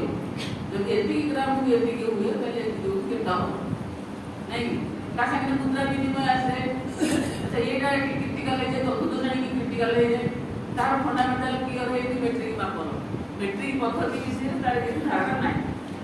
ତା ସାଙ୍ଗରେ ଯେତେବେଳେ ମୁଦ୍ରାକୁ ଯୋଡ଼ିବ, ମୁଦ୍ରା ବିନିମୟ ସାଙ୍ଗରେ ମେଟ୍ରିକ ମାପର କନେକ୍ସନ ଥିବ, ଏଇଟା ପିଲା ପାଇଁ କେତେ କଷ୍ଟ। ଯଦି ଗୋଟେ 100 କିଲୋଗ୍ରାମକୁ ଏତିକି ରହିଲା ତାହେଲେ ତାର 750 ଗ୍ରାମକୁ କେତେ ହେବ, ସେ କିଲୋଟେ ଜାଣିନଥିବ କେତେ ହେବ, କରିକି ଜାଣିବ। ସେଟା ପଟକରା ନିଜେ ତିଆରି କରିବ, ପଥରରେ କରନ୍ତୁ, ଏ କରନ୍ତୁ, ମାଟିରେ କରନ୍ତୁ, ଓଜନ କରିକି ଯଦି ପଟକରା ଆଣିକି ନିଜେ ଯେତେବେଳେ ସେମାନେ କରିଥିବେ ସବୁ, ଗୋଟେ ମିଟର ସେଣ୍ଟିମିଟର, ଗୋଟେ ଏତିକିଟା ସେଣ୍ଟିମିଟର, 10ଟା ସେଣ୍ଟିମିଟର ହେଲେ ଯାଇକି ଗୋଟେ ଡେସିମିଟର ହେଉଛି, 100ଟା ଏଡ଼ିକି ସେଣ୍ଟିମିଟର ହେଲେ ଯାଇ ଗୋଟେ ମିଟର ହେଉଛି। ଗୋଟେ ମିଟର ଗାଡ଼ି ମାପିବା ପାଇଁ ସେ କ୍ଲାସକୁ ମାପିବେ, ଏ କ୍ଲାସ ରୁମ୍ଟା କେତେ ମିଟର ହେଉଛି, ପାଖନା କ୍ଲାସ ଘରଟା କେତେ ମିଟର ହେଉଛି, ପଡ଼ିଆଟା କେତେ ମିଟର ହେଉଛି, 100 ମିଟର କହିଲେ କ'ଣ ହେଉଛି, କିଲୋମିଟର କହିଲେ କ'ଣ ତାର ଆଇଡ଼ିଆ। ଦରକାର ପଡ଼ିଲେ ସ୍କୁଲଠାରୁ କେତେ ବାଟ ଯାଆନ୍ତୁ, ଦୌଡ଼ିନି ମାପନ୍ତୁ କରନ୍ତୁ। ଏଗୁଡ଼ାକ ସବୁ ପ୍ରାକ୍ଟିକାଲ ଯଦି ପିଲା କରିନଥିବେ ତେଣୁ ମେଟ୍ରିକ ମାପ ପଦ୍ଧତିରେ ଘୋଷେଇକି ପିଲାଙ୍କୁ ଯଦି ତତ୍ତ୍ୱରେ କରିଦେବ। ଲର୍ଣ୍ଣିଂ ବାଇ ଡୁଇଂ, ପିଲା ଯଦି ମାପିକି କରିକି ଆସିଥିବେ ସବୁ, ସିଏ ଯେଉଁ ଆନନ୍ଦ ପାଇବେ ପ୍ରାକ୍ଟିକାଲ ଜ୍ଞାନଟା ହେଇଥିବ। ତମେ ଯେତେ ତାକୁ ଛୁଆ ଭଳିଆ ଘୋଷେଇଥିବ 1 ମିଟର ସମାନ 100 ସେଣ୍ଟିମିଟର, କିଛି ତା ଦେହରେ କିଛି ବୁଝନ୍ତିନି। ଛୁଆ ଭଳିଆ ପାଠ କିଛି ଦରକାର ନାହିଁ, ପ୍ରାକ୍ଟିକାଲ ସବୁ କରିବାକୁ ଲିଟର ବେଲେ ମାପିକା କରିବେ, ଖେଳିକା ସେମାନେ ଲିଟରର ମାପଟା କରିବେ ସବୁ, ଓଜନ ପାଦନ ଇଏ ସିଏ। କିନ୍ତୁ ଆମ ପଦ୍ଧତି ମାନେ ତ କ୍ଲାସରେ 2-3 ମାସ ଲାଗିବ ତାକୁ ଫଣ୍ଡା କ୍ଲିୟର କରିବା ପାଇଁ, ବହୁତ କାମ ସବୁ କରିବାର ଅଛି ତାର। କିନ୍ତୁ ଆଜିକାଲି ଆମର କ'ଣ ହେଉଛି ନା ଟିଚିଂ ଏଡ୍ସର ବ୍ୟବହାର ବହୁତ ନାହିଁ। ଇଣ୍ଡିଆନ ସ୍କୁଲରେ ଆମ ବେଳେ ସବୁ ଆଗ ହେଉଥିଲା, ଏବେ ବହୁତ ସ୍କୁଲରେ ଦେଖାହେଉଛି ଖାଲି କ୍ଲାସ୍ ଚାଲିଯାଉଛନ୍ତି, ଚକ ଡଷ୍ଟର ଅଙ୍କ ବହି ଖାତା ଏତିକି, କିନ୍ତୁ ଆଉ କିଛି ପ୍ରୟୋଗ ନାହିଁ। ମାଥମେଟିକ୍ସ କ୍ଲାସରେ ଟିଚିଂ ଏଡ୍ସ ନାହିଁ, ସାଇନ୍ସରେ ଟିଚିଂ ଏଡ୍ସ ନାହିଁ, ଓଡ଼ିଆ କ୍ଲାସରେ ଟିଚିଂ ଏଡ୍ସ ନାହିଁ।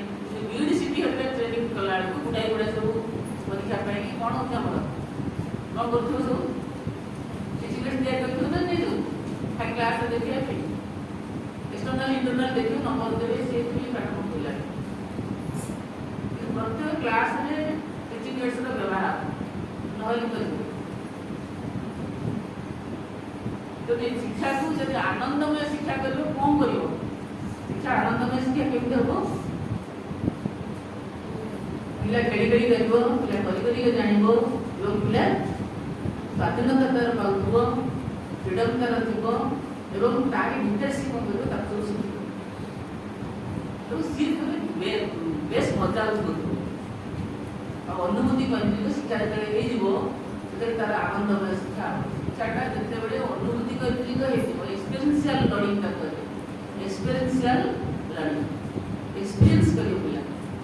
ବର୍ତ୍ତମାନ ସ୍ଲୋଗାନ ହେଉଛି ଏନିବିର, ଏ ପିଲାକୁ ଏକ୍ସପିରିଏନ୍ସ ଦିଅ, ଯେଉଁ କାମଟା କରୁଛ ତାକୁ ଅନୁଭୂତି କରୁ, ନିଜେ କରିକି ସେ ଶିକ୍ଷକ ଖାଲି ହେଲ୍ପର ଆଉ ଗାଇଡ଼ ପାଖରେ ଠିଆ ହୁଅ, ଗାଇଡ଼ କର, ଜିନିଷ ଯୋଗାଇ ଦିଅ, ସେ କରନ୍ତୁ, ତୁମେ ସାଇଲେଣ୍ଟ ଅବଜର୍ଭର ତାକୁ ଯୋଗାଇ ଦିଅ କାମ କରିକି ସେ ରେଜଲ୍ଟଟା କ'ଣ ହେଉଛି ସେମାନେ ନିଜେ ତାକୁ ବାହାର କର।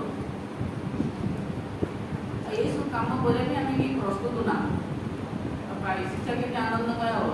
ପିଲାକୁ ମାଡ଼ ପିଟ ଗାଳି ଦିଅ, ଗୋମାର୍ଗ ଗାଈ କରୁନ, ଟ୍ୟାକ୍ସ ପ୍ରୟୋଗ କରିଦିଅ, ଏଥିରେ ଏମିତି ଏସବୁ ଜିନିଷ ଗଲା।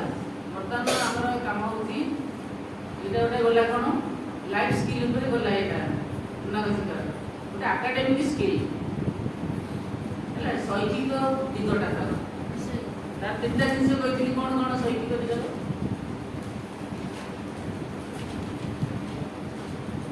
फाउंडेशनल स्टेज रे 1 2 3 एपट 3टा क्लास सेपट जो 3टा क्लास होती 3टा क्लास रे हम कोन गुरुत्व देबो गुरु तापरे हां एकेडमी साइड देखिबा। एकेडमी साइड रे कोन देखिबो गुरु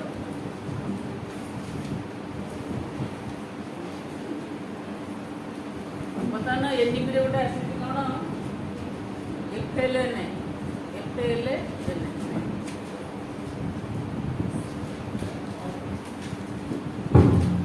FLN कौन जानते हो? ତାଙ୍କର ଗୋଟେ ସ୍ଲୋଗାନ ଯେମିତି ଏଫେକ୍ଟ ନେତା କରିବା ଆମେ ସେଇଟା ଗୋଟେ ଲାଙ୍ଗୁଏଜ ଏଇଟା ହେଉଛି ନ୍ୟୁମରିକାଲ এইটা উপরে একটা ধারা রয়েছে তেমন আমরা যে একাডেমি বের করিবা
स्किल होते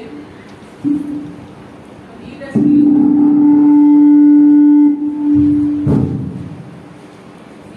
ଭିତରେ ଆମର ହଉଛି କ'ଣ ତାଙ୍କର ଲାଇଫ୍ ସ୍କିଲ୍ଟା ନେବ ଆଉ ଗୋଟେ ଆକାଡେମିକ୍ ସ୍କିଲ୍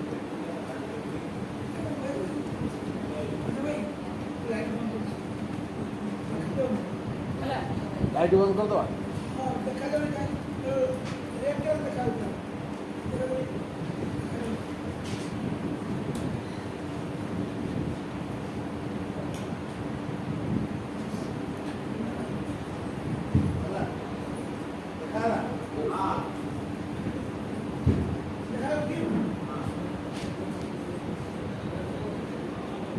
लाइफ स्किल रो ଗୋଟେ ନଉଛୁ ଆମେ ଏକାଡେମିକ୍ ସ୍କିଲ୍ ର ଲାଇଫ୍ ସ୍କିଲ୍ ରେ ଆମେ ତାର ଚାରିଟା ପାର୍ଟ ନଉଛୁ କ'ଣ ତାର ଫିଜିକାଲ ଗ୍ରୋଥ ନବ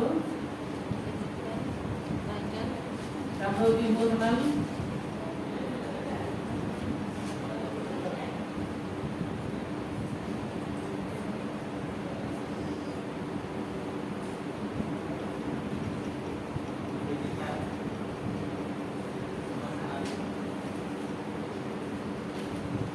ଯେକୌଣସି କାମ କଲେ ତାକୁ ଦେଖିବାକୁ ପଡ଼ିବ ଲାଇଫ୍ ସ୍କିଲ୍ଟାକୁ ଆମେ ଲାଇଫ୍ ସ୍କିଲ୍ର ତାର ଲାଇଫ୍ ସ୍କିଲ୍ର ଏଇଟା ଏଇଠି ତାର ଚାରିଟା ଦିଗ ଦେଖିବାକୁ ପଡ଼ିବ ଆକାଡେମିକ୍ ନେଲା ବେଳକୁ ଆମକୁ ତିନିଟା ଜିନିଷ ଦେଖିବାକୁ ପଡ଼ିବ ତାର ଲାଙ୍ଗୁଏଜ୍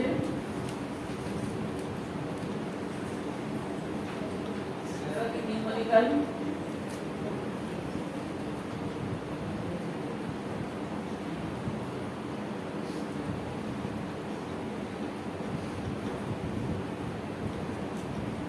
एनवायरमेंटल एटा ए सातटा हमर बेसिक बेस रे आप धरि काम करे लैंग्वेज रे कोन तर लिटरेसी नॉलेज पता लेटे कोन भाषा भाषा ज्ञान तर लैंग्वेज रे के पुरो भाषा ज्ञान एटा हला तर गाणितिक धारणा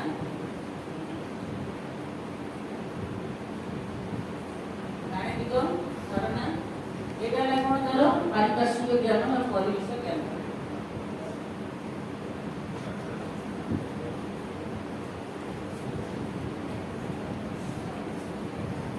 एकेडमिक स्किल रे ये तीनटा हम डेवलपमेंट करे पड़ो लाइफ स्किल रे हम ये तीनो करे पड़ो तो आमे जेकोनोसी गोटे टॉपिक नबा काम करे जेकोनोसी टॉपिक नबा तो हम ये दिन छोड़ा तो मिनिमम एटा बेसिक पॉइंट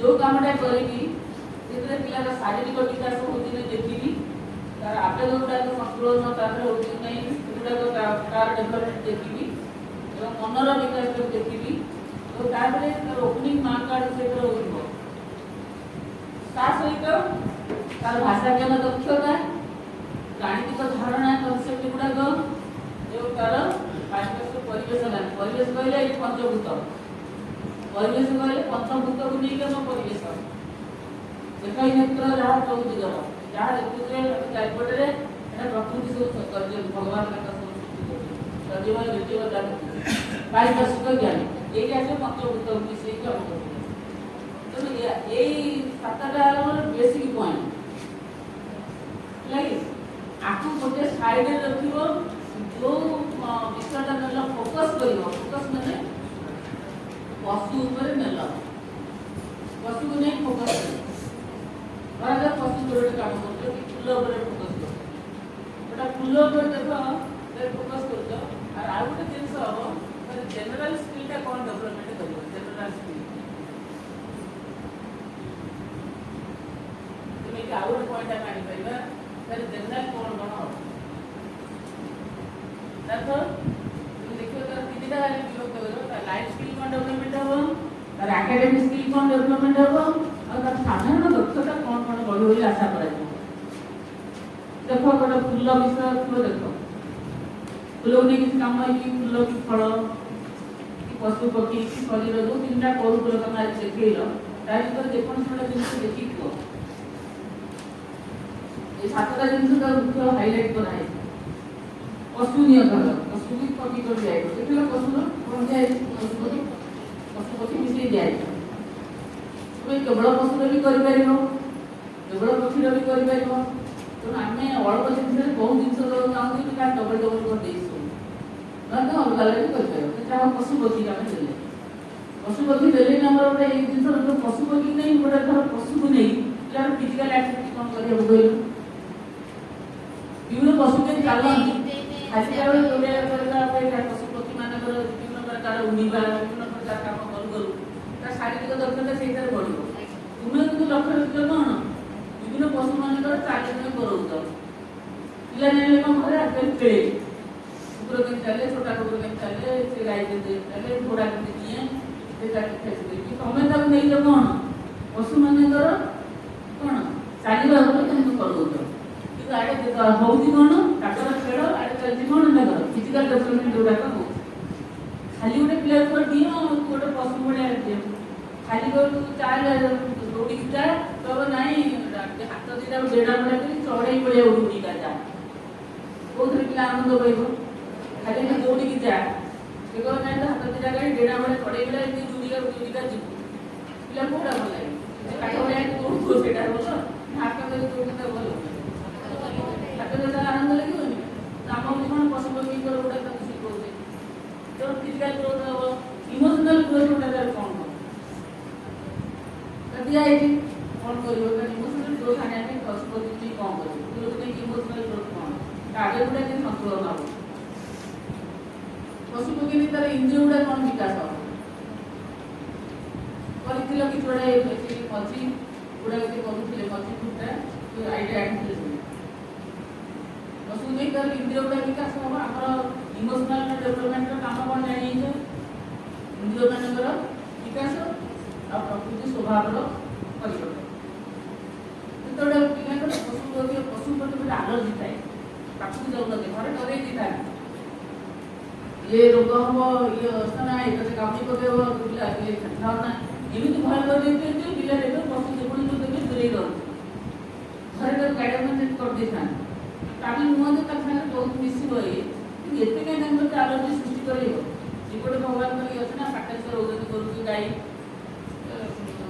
ପାଖରେ ରହୁଛନ୍ତି ଏଠି ଗୋଟେ କୁକୁର ରହୁଛି ତ ପିଲାଙ୍କ ସାଙ୍ଗରେ ସେ ସାଙ୍ଗରେ ରହୁଛି ସାଙ୍ଗରେ ଖାଉଛି ଏପଟେ ବାହାରକୁ ଯାଉନଥିବ ପାଉଛି ଆଉ ଏ କାମ ଭିତରେ ସେ କୁକୁରଟା ରହୁଛି ବୋଧେ ନାଇଁ ପ୍ରାୟ ଏଠିରେ ସେ ରହୁଛି ସଦାବେଳେ ଯେହେତୁ ମଣିଷ ଭଳିଆ ସେ ହେଇଗଲାଣି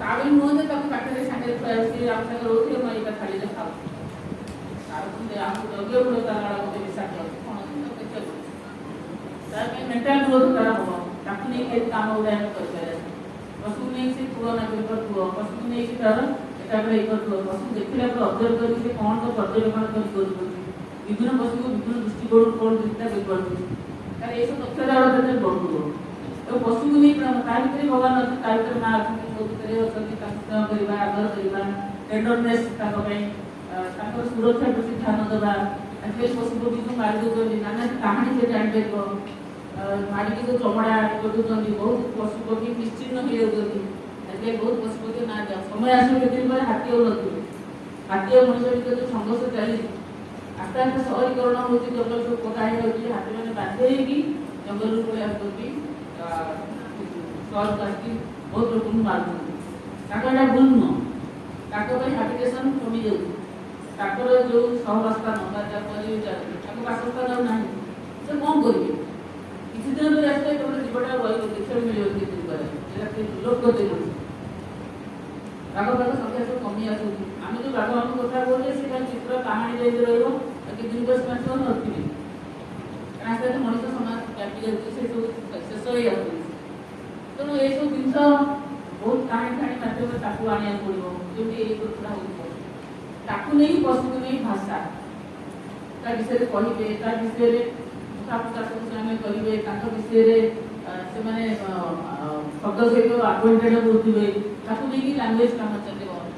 ପଶୁକୁ ନେଇ ନାନା ପ୍ରକାର ଗଣନା, ସ୍ଥାନ, ବଡ଼, ତୁଳନା, ବିଭିନ୍ନ କାମ ତାକୁ ନେଇ ଚାଲିବ। କେତେ ଡିଫରେନ୍ସିଏସନ୍, ପାର୍ଥକ୍ୟ ନିରୂପଣ, ଯାହା ଅଙ୍କର ଦକ୍ଷତା ସବୁ ଅଛି। ଦେଖ ଭାଷା ଜ୍ଞାନରେ ଦକ୍ଷତା କ'ଣ ସବୁ ଅଛି ଦେଖ, ଆଉ ଗାଣିତିକ ଧାରଣାର ଦକ୍ଷତା ସବୁ କ'ଣ ଅଛି ଦେଖ। ସେଟା ପୁସ୍ତକ ଅଛି ସବୁ, ଏଇଟା ଦେଖିପାରିବ, ଏଲୋଟା ବି ଦେଖିପାରିବ। ଏଲୋର ବି ଅଛି, ଏଲୋର ବି ବହୁତ କଥା ଅଛି ଦେଖ। ଏଲୋରେ ଅଛି, ଏଲୋ ମାନେ ଲର୍ଣ୍ଣିଂ ଆଉଟକମ୍, କୋଉ ଦକ୍ଷତା ଗୁଡ଼ା ତାର ବିକାଶ ସେଇ ଗୋଟିଏ ବିଷୟ ନେଇକି ରଖୁଛନ୍ତି ଏବଂ ତାର ଜେନେରାଲ ସ୍କିଲଟା କ'ଣ ଡେଭଲପମେଣ୍ଟ କରିବ ସେ ଲେଖା ହେଇଛି। ଗୋଟେ ହେଉଛି ମୁଖ୍ୟ ଉଦ୍ଦେଶ୍ୟ, ଆଉ ଗୋଟେ ହେଉଛି ସାଧାରଣ ଉଦ୍ଦେଶ୍ୟ। ଜେନେରାଲ ସ୍କିଲଟା କ'ଣ ହେବ? ଗୋଟେ ଯେକୌଣସି ଗୋଟେ ପ୍ରୋଜେକ୍ଟ ଦେଖ, ତାକୁ ନିଜେ କାଲକୁଲେଟ କରି ଗୋଟେ ପ୍ରୋଜେକ୍ଟ କରିବ। ଫାଷ୍ଟ ହେଉଛି ତୁମର କାମ ହେଉଛି ତୁମେ ଗ୍ରୁପ ହେଇକି ଗୋଟେ ପ୍ରୋଜେକ୍ଟ ଉଠେଇବ, କାମ କରିବ। ପ୍ରୋଜେକ୍ଟରେ କାମ କରିବ। ପ୍ରୋଜେକ୍ଟ କ'ଣ ଜାଣିଲ ନା? ପ୍ରୋଜେକ୍ଟ ଓଡ଼ିଆ କ'ଣ? ପ୍ରକଳ୍ପ। ଗୋଟେ ପ୍ରକଳ୍ପକୁ ନେଇକି କେମିତି କାମ କରିବ? କାହିଁକି ପ୍ରକଳ୍ପକୁ ନେଇ କାମ କରିବ? କାରଣ ଟେଷ୍ଟ ବହି ନାହିଁ, ବହି ନାହିଁ। ପିଲାଙ୍କ ପାଖରେ ବହି କୋଉଟା? ପ୍ରାଇମେରୀ କ୍ଲାସର ବହି କୋଉଟା? ବହି ତ ନାହିଁ, କୋଉଟା ପଢିବ? ତା ଚାରିପଟର ପ୍ରକୃତି ହେଉଛି ତାର ଟେକ୍ସଟ ବୁକ୍। ତା ଚାରିପଟରେ ଘେରି ରହିଥିବା ତାର ପ୍ରକୃତି ହେଉଛି ସେ ହେଉଛି ତାର ଟେକ୍ସଟ ବୁକ୍।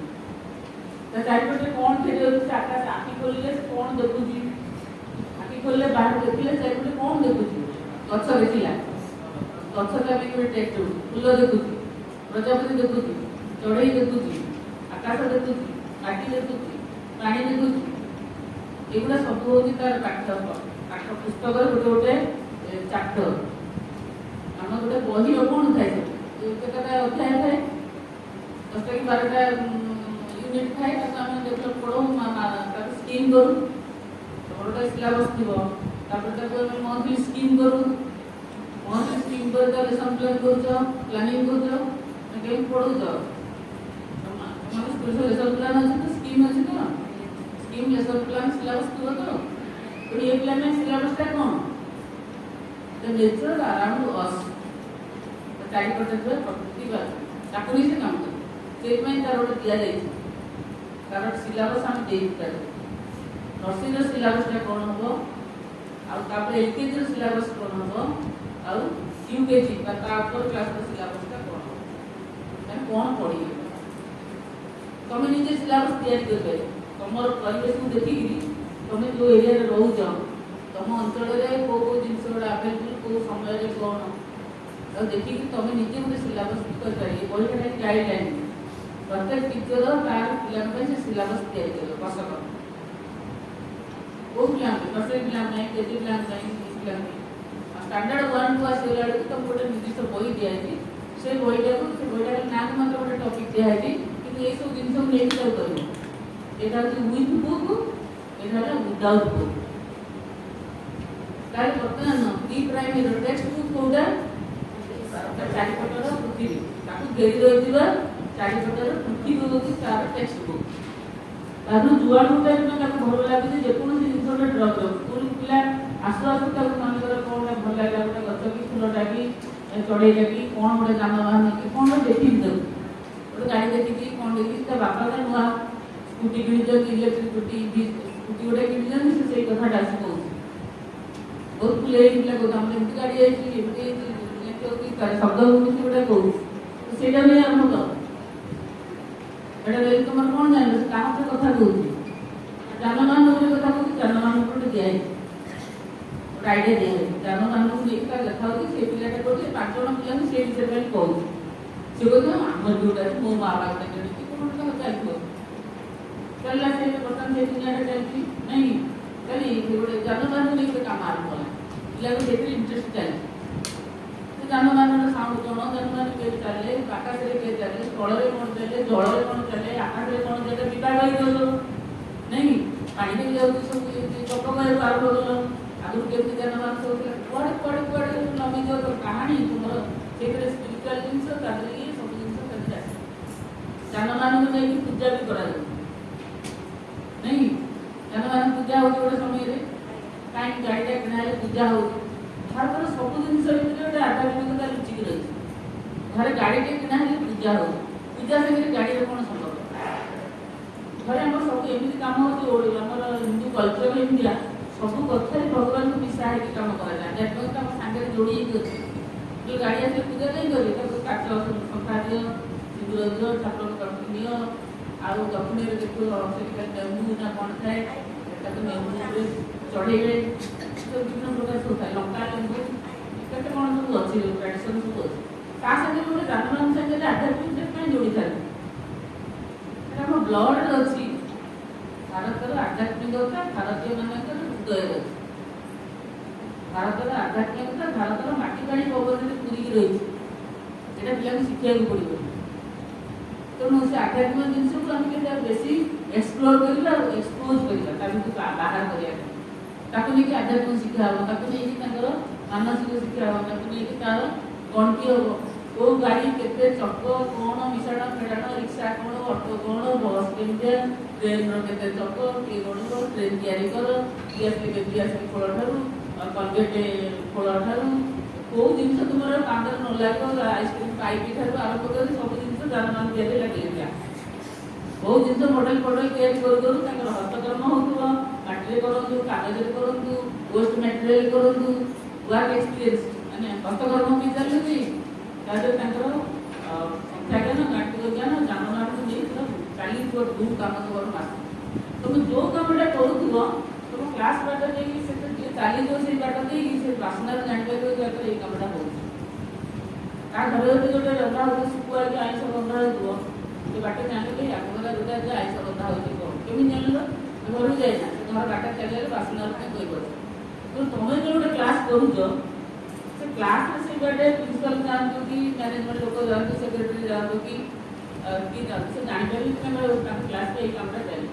ସେ ଚିତ୍ର ସେ ଆସିବ ଲାଇବ୍ରେରୀର ବହି ସବୁ ଦିଆହେଇଥିବ ଲାଇବ୍ରେରୀ ଇମ୍ପୋର୍ଟାଣ୍ଟ ଛୋଟ ପିଲାଙ୍କର ଲାଇବ୍ରେରୀ କ'ଣ ଏତେ ଦିଆହେଇଛି ପାଠାଗାରର ଭୂମିକା ବହୁତ ଇମ୍ପୋର୍ଟାଣ୍ଟ ତଳ କ୍ଲାସ୍ରେ ଟିଚର ଗାଇଡାନ୍ସ ବୁକ୍ ଆଉ ପିଲାମାନେ ଖାଲି ପିକ୍ଚର ଗଢ଼େଇବେ ଯାନବାହନ ଉପରେ ବହୁତ ବହି ଅଛି ସବୁ ବହି କିଣିବ ସବୁ ମିଳୁଛି ସବୁ ସେ ବହି ଖାଲି ପିଲା ଖେଳେଇବେ ଖାଲି ଚିତ୍ର ଦେଖିବେ ତୁମର ଟାର୍ଗେଟ ନେଇଛ କ'ଣ ଯାନବାହନ କେଉଁଠୁ ସେଟା ଆରମ୍ଭ ହେଲା ପିଲାଙ୍କୁ କଥାବାର୍ତ୍ତା ଆରମ୍ଭ ହେଲା ତା ବାପା ଗୋଟେ ସ୍କୁଟି କି ମା ଗୋଟେ ସ୍କୁଟି କିଣା ହେଇଛି ଗୋଟେ ଇଲେକ୍ଟ୍ରିକ୍ ସ୍କୁଟି କିଣା ହେଇଛି କିଏ କେଉଁଥିରେ ଚାଲେ ଉଡ଼ାଜାହାଜ କେଉଁଥିରେ ଉଡ଼େ ରକେଟ କେଉଁଥିରେ ଉଡ଼େ ଇଏ କେଉଁଥିରେ ଉଡ଼େ ଡଙ୍ଗା କେଉଁଥିରେ ଚାଲେ ସିଏ ତା ଦେହରେ କେଉଁଥିରେ ଲପସେ ସାଧା ଡଙ୍ଗା ଯାଉଛି ପୁଣି ଯେଉଁ ଡଙ୍ଗା ଫଟଫଟ ହେଇକି ଯାଉଛି ସେଥିରେ ପୁଣି ବର୍ତ୍ତମାନ ତେଲ ବସିଲେ ଆଳୁ ସେ ଯାଉଛି ପିଲା ସବୁ ଜାଣୁଛନ୍ତି ଡଙ୍ଗା ତାକୁ ନେଇକି ଯିବାକୁ ପଡ଼ିବ କଦଳୀ ଭେଡ଼ା ଆଗରୁ ଲୋକମାନେ କେମିତି କରୁଥିଲେ ଭେଡ଼ାରେ କେମିତି ଯାଉଥିଲେ ଛୋଟ ସ୍କୁଲରେ ଗୋଟେ କରିକି ଗୋଟେ ଭେଡ଼ା ଭଳିଆ କରିକି ସେ ବର୍ଷା ଦୂରକୁ ଫ୍ଲୋଟ୍ କରୁଛି କେଉଁଟା ଫ୍ଲୋଟ୍ ସାଇନ୍ସେସ୍ କରିବ କେଉଁଟା ଫ୍ଲୋଟ୍ କରୁଛି କାହିଁକି ଡଙ୍ଗା ବୁଡ଼ି ଯାଉଛି କାହିଁକି ଇଏ ହେଉଛି ଡଙ୍ଗା ଯାନବାହନ ସାଙ୍ଗରେ ଆକ୍ସିଡେଣ୍ଟର କ'ଣ ସମ୍ପର୍କ ଅଛି ପିଲା ସେକଥା ଜାଣୁଛନ୍ତି ନା ଗାଡ଼ି ଧକ୍କା ହେଲା ସେ ମରିଗଲା ସେଇଟା ବି ଜାଣୁଛନ୍ତି ତେଣୁ ଧକ୍କାର କାରଣ କୁଆଡ଼େ କୁଆଡ଼େ କୁଆଡ଼େ କୁଆଡ଼େ ତୁମେ ତ ନେଇଯିବ ଯେ ତେଣୁ ଗୋଟାଏ ମାସ କ'ଣ ସେ ଗୋଟାଏ ବିଷୟ ବି ସରିଯିବ ଗୋଟେ ବର୍ଷ ଲାଗିବ ଆଉ ତମେ ଏଥିରେ ବେଶୀ ଜ୍ଞାନ ହେବ ନା ଗୋଟେ ବହି ଗୋଟେ ଦୁଇଟା ଗୋଟେ ସାହିତ୍ୟ ବହି ଗୋଟେ ଅଙ୍କ ବହି ଗୋଟେ ଇଂଲିଶ ଗୋଟେ ଥାନ୍ତା କ'ଣ ଓଡ଼ିଆ ବହି 3 ଘଣ୍ଟା ବହି ଯେତେ ବାନ୍ଧିଦେବ ଟେକ୍ସଟ ବୁକ୍ରେ ବାନ୍ଧିଦେଲେ ପିଲା ଆରେଷ୍ଟ ହେଇଗଲା ଆଉ ସେ ଗୋଟେ ଆଗକୁ ବଢ଼ିପାରିବ ଯଦି ବିଭିନ୍ନ ପ୍ରୋଜେକ୍ଟ ନେବ ପିଲାମାନଙ୍କ ଭିତରେ ବହୁତ ନଲେଜ ଡେଭଲପମେଣ୍ଟ ହେବ ତମର ବି ବହୁତ କାମ କରିବା ସ୍କିଲ୍ ବଢ଼ିଯିବ କାଲି କ'ଣ କରିବି ଆଜି କ'ଣ କରିବି କାଲି ଏଇଟା ଏଇ ଯେଉଁ ଯାନବାହନ ପ୍ରୋଜେକ୍ଟ ମୋର ଚାଲିଛି କାଲି କ'ଣ ଏଇ ସପ୍ତାହ ମୋର କାମ କ'ଣ 2-3 ଜଣ ମିଶିକି ପ୍ଲାନିଂ କରିବ तीनटा क्लास मिसिकी गोटे प्रोजेक्ट करूछ नर्सरी और केजी मिसिकी धर दिजन भितर गोटे प्रोजेक्ट नहीं करूछ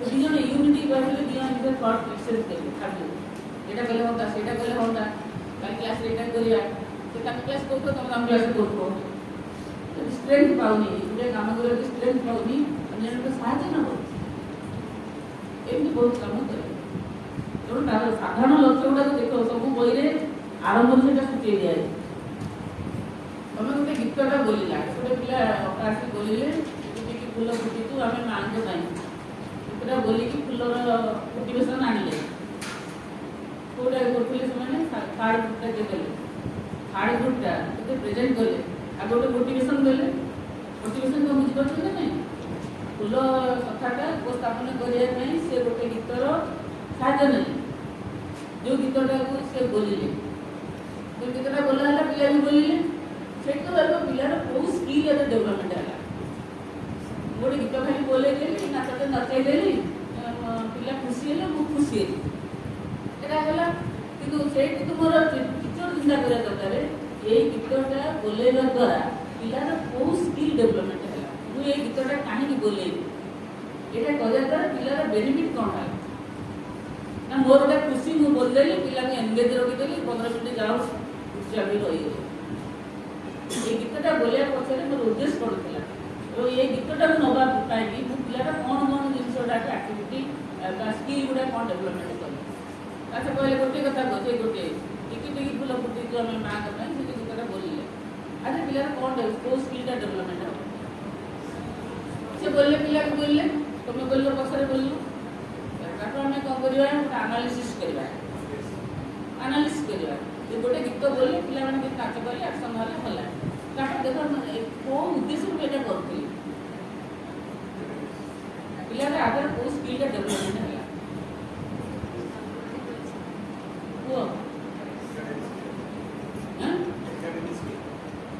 कौन एकेडमी तो बहुत जितने पिला कहला आमको शुणिकी कहला तार कौन है लैंग्वेज स्किलटा डेभलपमेंट है आउ कौन है मेमोरीटा डेभलपमेंट है 3-4 थर कहला पिला कौन कला जब मन रखिकी अपा न बोलला जब से बोलदेला तार पिलार मेमोरी सैटा भी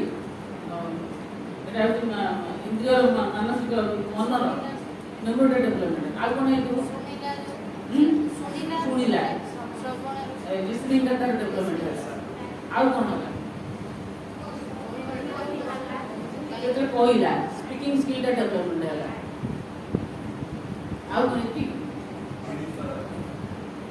स्पिरिचुअल दिगटा भी है कारण फुल जो माँ नवेदन कला जो फिलिंगसटा अप्लाई कराया कथा से भाया तो जो फिलिंगसटा से तार गोटे साइकिक मानने भावटा उद्रेक करेला भक्ति भावटा डिवोशनटा हूँ तार चैतर गोटे आस्पेक्ट चैतर गोटे अंश से गोटे डिवोशनटा भी डेभलपमेंट तार कौ जिनसा कौ जिन को स्किलटा को डेभलपमेंट करने गीतर सहारा नहीं गोटे गीतर शिक्षण कार्य रखा पश्चात मोर उद्देश्य कौन था उद्देश्य कौन था ये स्किल गुड़ा डेभलपमेंट कर पछे गले कौन कि देखले शुणेले सब नहीं फुलर सब सेप एंड साइज मैंने देखले सब कौटा बड़ कौटा सान शुणेले सब गंध ए कौन ना तार इमोशनाल एटा मिले तार इंद्रिय शिक्षाटा से नुह बहुत जिनस कर बहुत फूल को आने मल्ली फूलर बासना के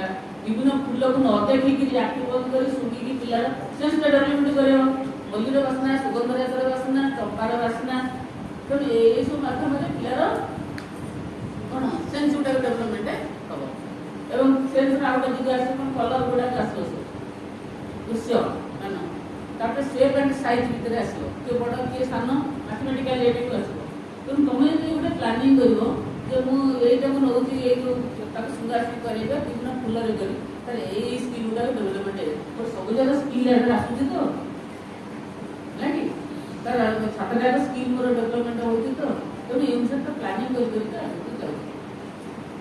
तार साधारण उद्देश्य पुणी थी गोटे फूलर देख गोटे फूलटा बाहर कर देख फूलर गोटे साधारण उद्देश्य देखिए कौन अच्छी ना फूल फल एकाठी एकाठी तो फूलर गोटे सेपरेट दिया फल दिया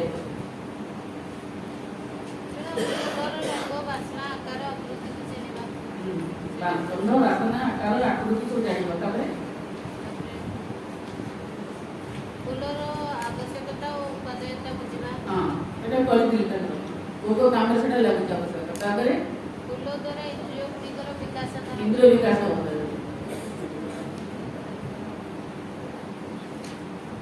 ଫୁଲକୁ ନେଇ ବଗିଚା କାମ କରି କାର୍ଯ୍ୟାନୁଭୂତି ନେବା। କାର୍ଯ୍ୟାନୁଭୂତି ମାନେ ୱାର୍କ ଏକ୍ସପିରିଏନ୍ସ ଦବ। ବଗିଚାରେ ଫୁଲ ଗୁଡ଼ା କେମିତି ଫୁଟୁଛି ଏବଂ ସିଏ ଗୋଟେ ଫୁଲ ଗଛର ଡେଭଲପମେଣ୍ଟ କରିବ। ଘରେ ଗୋଟେ ଫୁଲ କୁଣ୍ଡ ଘରେ ଗାଡ଼ିରେ କାମରେ ଲଗେଇଦେବ। ଆମେ ଗୋଟେ ଫୁଲ ପ୍ରୋଜେକ୍ଟ ନିତେ ମାସରେ ଆପଣମାନେ ଖାଲି ୟୁଜ୍ ଯେଉଁଟା ୟୁଜ୍ ମାନେ ବୋତଲ ପାଣି ପିଇବା ବୋତଲ ଠାରୁ ଆରମ୍ଭ କରିକି ଯାହା ସବୁ ଆସୁଥିବ ତାଙ୍କର ବିଭିନ୍ନ ପାଉଚରେ ସବୁ ଆସୁନି କି ହଲିକ୍ସ ଫଲିକ୍ସ ସବୁ ବିଭିନ୍ନ ଜରି ତ ମୁଣ୍ଡା ମୁଣ୍ଡା ମାଟି ନେଇକରି ପିଲା ତା ସାଙ୍ଗରେ ୱାର୍କ ଏକ୍ସପିରିଏନ୍ସ ଦେବ। ଫୁଲ ଫୁଟେଇବେ କରିବେ ସ୍କୁଲକୁ ଆଣିବେ ପାଠ ଦେବେ। ଆମେ ଆଶ୍ରମରେ ବହୁତ ଫୁଲ ସବୁ ପିଲାଙ୍କୁ ବାଣ୍ଟୁ ଗଛ ସବୁ ବାଣ୍ଟୁ ଦେଉ। ଘରେ କେଉଁ ଗାଡ଼ିଆନ ଲଗେଇବୁ ଆଉ ଫୁଲ ଫୁଟିଲେ ଆଶ୍ରମକୁ ଫୁଲ ନେଇକି ଆସିବୁ ହେଲା। ସେ ସ୍କୁଲରେ ସବୁ ସଜେଇବେ ପିଲା। ତାଙ୍କରି ଦ୍ୱାରା କାମ ହେବ। ଗାର୍ଡ଼ିଆନ ମାନେ ଲାଗି ପଡ଼ିବେ। ଯେଉଁ କାମଟା କରୁଛ ଗାର୍ଡ଼ିଆନକୁ ଇନଭଲ୍ଭ କରିବ। ଫୁଲ କାମ ନେଉଛ ଫୁଲକୁ ତାতে କରିବ। ଫୁଲ ମଞ୍ଜି ପକେଇବା କରିବା ବୁଣିବା ଗାର୍ଡ଼ିଆନକୁ ତାতে ଲଗାଇବା। ୱାର୍କ ଏକ୍ସପିରିଏନ୍ସ ଦେବ ପୁରା। କାର୍ଯ୍ୟାନୁଭୂତି ଏଇଟା ଗୋଟେ ଦିଆଯାଇଛି। କାର୍ଯ୍ୟାନୁଭୂତି କାର୍ଯ୍ୟାନୁଭୂତି କେମିତି କରିବ ଯେଉଁ ଗାର୍ଡ଼ିଆନକୁ ଇନଭଲ୍ଭ କରିବ। ତାହେଲେ ଫୁଲକୁ ନେଇ ଆଙ୍କିବେ କରିବେ। ତାର ବହୁତ କାମ ଦିଆଯାଇଛି କେମିତି କରିବ। ପ୍ରୋଜେକ୍ଟର କାମ ଦିଆଯାଇଛି ସବୁ ଦେବ ନାଇଁ। ଆଉ ସେଇ ପ୍ରୋଜେକ୍ଟ ପାଇଁ କ'ଣ ଉପକରଣ ଦରକାର ଏବଂ ପ୍ରୋଜେକ୍ଟରେ କ'ଣ ଆମର ବିକାଶ ହେବ ଏମିତି ସବୁ ଜିନିଷକୁ ନେଇକରି ଆସନ୍ତା କାଲିର ଯେଉଁ କାର୍ଯ୍ୟକ୍ରମ ରହୁଛି କାଲି ତୁମେ ପ୍ରୋଜେକ୍ଟ ୱାର୍କ ନେବ ସବୁ 6ଟା ଗ୍ରୁପରେ 6ଟା ପ୍ରୋଜେକ୍ଟ କର। ନିଜେ ନିଜେ ପ୍ଲାନିଂ କରିବ। ଖାଲି ବହି ଦେଖି କରିବନି। ପ୍ଲାନିଂ କରିବ। ତା ଷ୍ଟେପ୍ ଗୁଡ଼ା ସବୁ ତିଆରି କରିବ। ପ୍ରୋଜେକ୍ଟ କରିବା ପାଇଁ ଷ୍ଟେପ୍ସ ଗୁଡ଼ା ଦିଆହେଇଛି। ଗୋଟେ ପ୍ରୋଜେକ୍ଟ ଯଦି ବାଛିବ ତା ଷ୍ଟେପ୍ସଟା କ'ଣ ଅଛି ତା ଦ୍ୱାରା କେଉଁ କେଉଁ ଷ୍ଟେପ୍ ଦେଇକି ଯିବ। ଗୋଟେ ପ୍ରୋଜେକ୍ଟ ଚୟନ କଲ ଲେଖା ହେଇଛି ପ୍ରୋଜେକ୍ଟର ଉପସ୍ଥାପନ କରିବାର ପ୍ରଣାଳୀ। ଗୋଟେ ପ୍ରୋଜେକ୍ଟ ବାଛି ନେଲ। ବାଛି ନେଲା ପରେ ତୁମେ କ'ଣ କରିବ କହିଲ। ସବୁ ମୁଣ୍ଡରେ ତେଜୁଲା ବିଷୟ କାମ ଦେଲା। ସେ ବିଷୟରେ କ'ଣ କରିବ। ଇନଫର୍ମେସନ୍ ଡାଟା କଲେକ୍ସନ୍ କେଉଁଠି ଏ ବିଷୟରେ ସବୁ ପାଇବି। ମୁଁ ତ ଏମିତି ଗୋଟେ ବାଛିଦେଲି ସ୍କୁଲରେ କ୍ଲାସ୍ରେ ଏଇ କାମଟା କରିବି ତ ସେଇ ବିଷୟରେ ମୁଁ କେଉଁ ସବୁ ପାଇବି। ଡାଟା କଲେକ୍ସନ୍ ଇନଫର୍ମେସନ୍ ଗ୍ୟାଦରିଂ ତାদের ଦିଆହେଇଛି। କେଉଁଠୁ ଆଣିବ ନେଟ୍ରୁ ଆଣିବ କେଉଁଠି ଆଣିବ ଗାର୍ଡ଼ିଆନ ମାନଙ୍କଠାରୁ ଆଣିବ ସାହାଯ୍ୟ କେଉଁଠୁ ପାଇବ। ଗୁଡ଼ାଏ କାମ ତୁମର ଇନଫର୍ମେସନ୍ ତାକୁ ପ୍ରସ୍ତୁତ କରିବ। ଗୋଟେ ମନକୁ ଆସିଲେ ଗୋଟେ ଆଜି ପର୍ବ ଆସୁଛି ପିଠା କରିବି ଛାଁଟା ପିଠା ହେଇଯିବ ଭାବିବାକୁ ପଡ଼ିବ। କେଉଁ ଦୋକାନରେ ରଜାଳ ମିଳେ ନଡ଼ିଆଟା କେଉଁଠୁ ଆସିବ ଗୁଡ଼ କେଉଁଠୁ ଆସିବ ଆଉ ଅମୁକ ଜିନିଷଟା ତେଲ ପୁଣି ସେ ଦୋକାନରୁ ଆସିବ। ମୁଣ୍ଡଟା ଖେଳେ ନା ନାହିଁ। ଗୋଟେ ଗୃହିଣୀ ବି କଥା କରୁଥିବ ନା ନାହିଁ। ସେମିତି ଯୋଉଟା ଜିନିଷ ବାଛି ନେଲା ମାନେ ତ ଭାବିବ ଯେ ଜିନିଷଟା କେଉଁଠୁ ସଂଗ୍ରହ କେମିତି ହେବ କେଉଁଠୁ ସୋର୍ସ ଅଫ୍ ଇନଫର୍ମେସନ୍ କେଉଁଠୁ ସେ ଜିନିଷଟା ସବୁ ଆଣିବି ସବୁ ସୋର୍ସରେ ଲାଗି ପଡ଼ିବ। ତାପରେ ଟିଚିଂ ଏଡ୍ସ ତାପରେ ମୋର ଏଡ୍ସ ସବୁ କ'ଣ ପ୍ରସ୍ତୁତ ଚାଲିଲା। ପ୍ଲାନିଂ କରିବ। କେତେ ଡ୍ୟୁରେସନ୍ କାଟିବ କେତେ ସମୟ ପର୍ଯ୍ୟନ୍ତ ଆମେ ଲିଙ୍ଗରିଂ କରିବ। ଷ୍ଟେପ୍ସ ଗୁଡ଼ା ସବୁ ଅଛି। ଦେଇ ଗୋଟେ ଯେତେବେଳେ ପ୍ଲାନିଂଟା ତୁମର ପରଫେକ୍ଟ ହେଇଗଲା ତାପରେ କ୍ଲାସରେ ତୁମେ ଯାଇ ସେ କାମଟା କରିବ। ତାପରେ ଆସ୍ତେ ଆସ୍ତେ ବଢ଼ୁଥିବ। ଆଉ ଯେତିକି ନେଇଥିବ ଦେଖ ପିଲା ଆହୁରି ବଢ଼େଇ ଦେବ। ପିଲା ଗାର୍ଡ଼ିଆନ ମିଶିକିରି ତମକୁ ଆହୁରି ଏକ୍ସପର୍ଟ କରିଦେବ। ବହୁତ ଆଗକୁ ନେଇଦେବ। ତମକୁ ଏତେ ଆନନ୍ଦରେ ନିଜେ ଆନନ୍ଦରେ ନାଚୁଥିବ ମାନେ ତମକୁ ଖୁସି ଲାଗୁଥିବ ଯେ କ'ଣ କେତେ ଏତିକି ଗୋଟେ ଜିନିଷକୁ ଏତେ ଏକ୍ସପ୍ଲୋର କରିପାରୁଛି। ଏକ୍ସପ୍ଲୋର ମାନେ କ'ଣ ବହୁତ ଜିନିଷ ଜାଣିବାକୁ କରିছে ଏକ୍ସପ୍ଲୋର କରିବା। ବହୁତ ଜିନିଷ ଜାଣିପାରିବ। ତମର ବି ଏଣ୍ଡଲେସ୍ ଏଜୁକେସନ୍ ଆସିଥିବ। ଏଜୁକେସନ୍ ଇଜ୍ ଏଣ୍ଡଲେସ୍ ଜାଣିଛ ନା ନାହିଁ।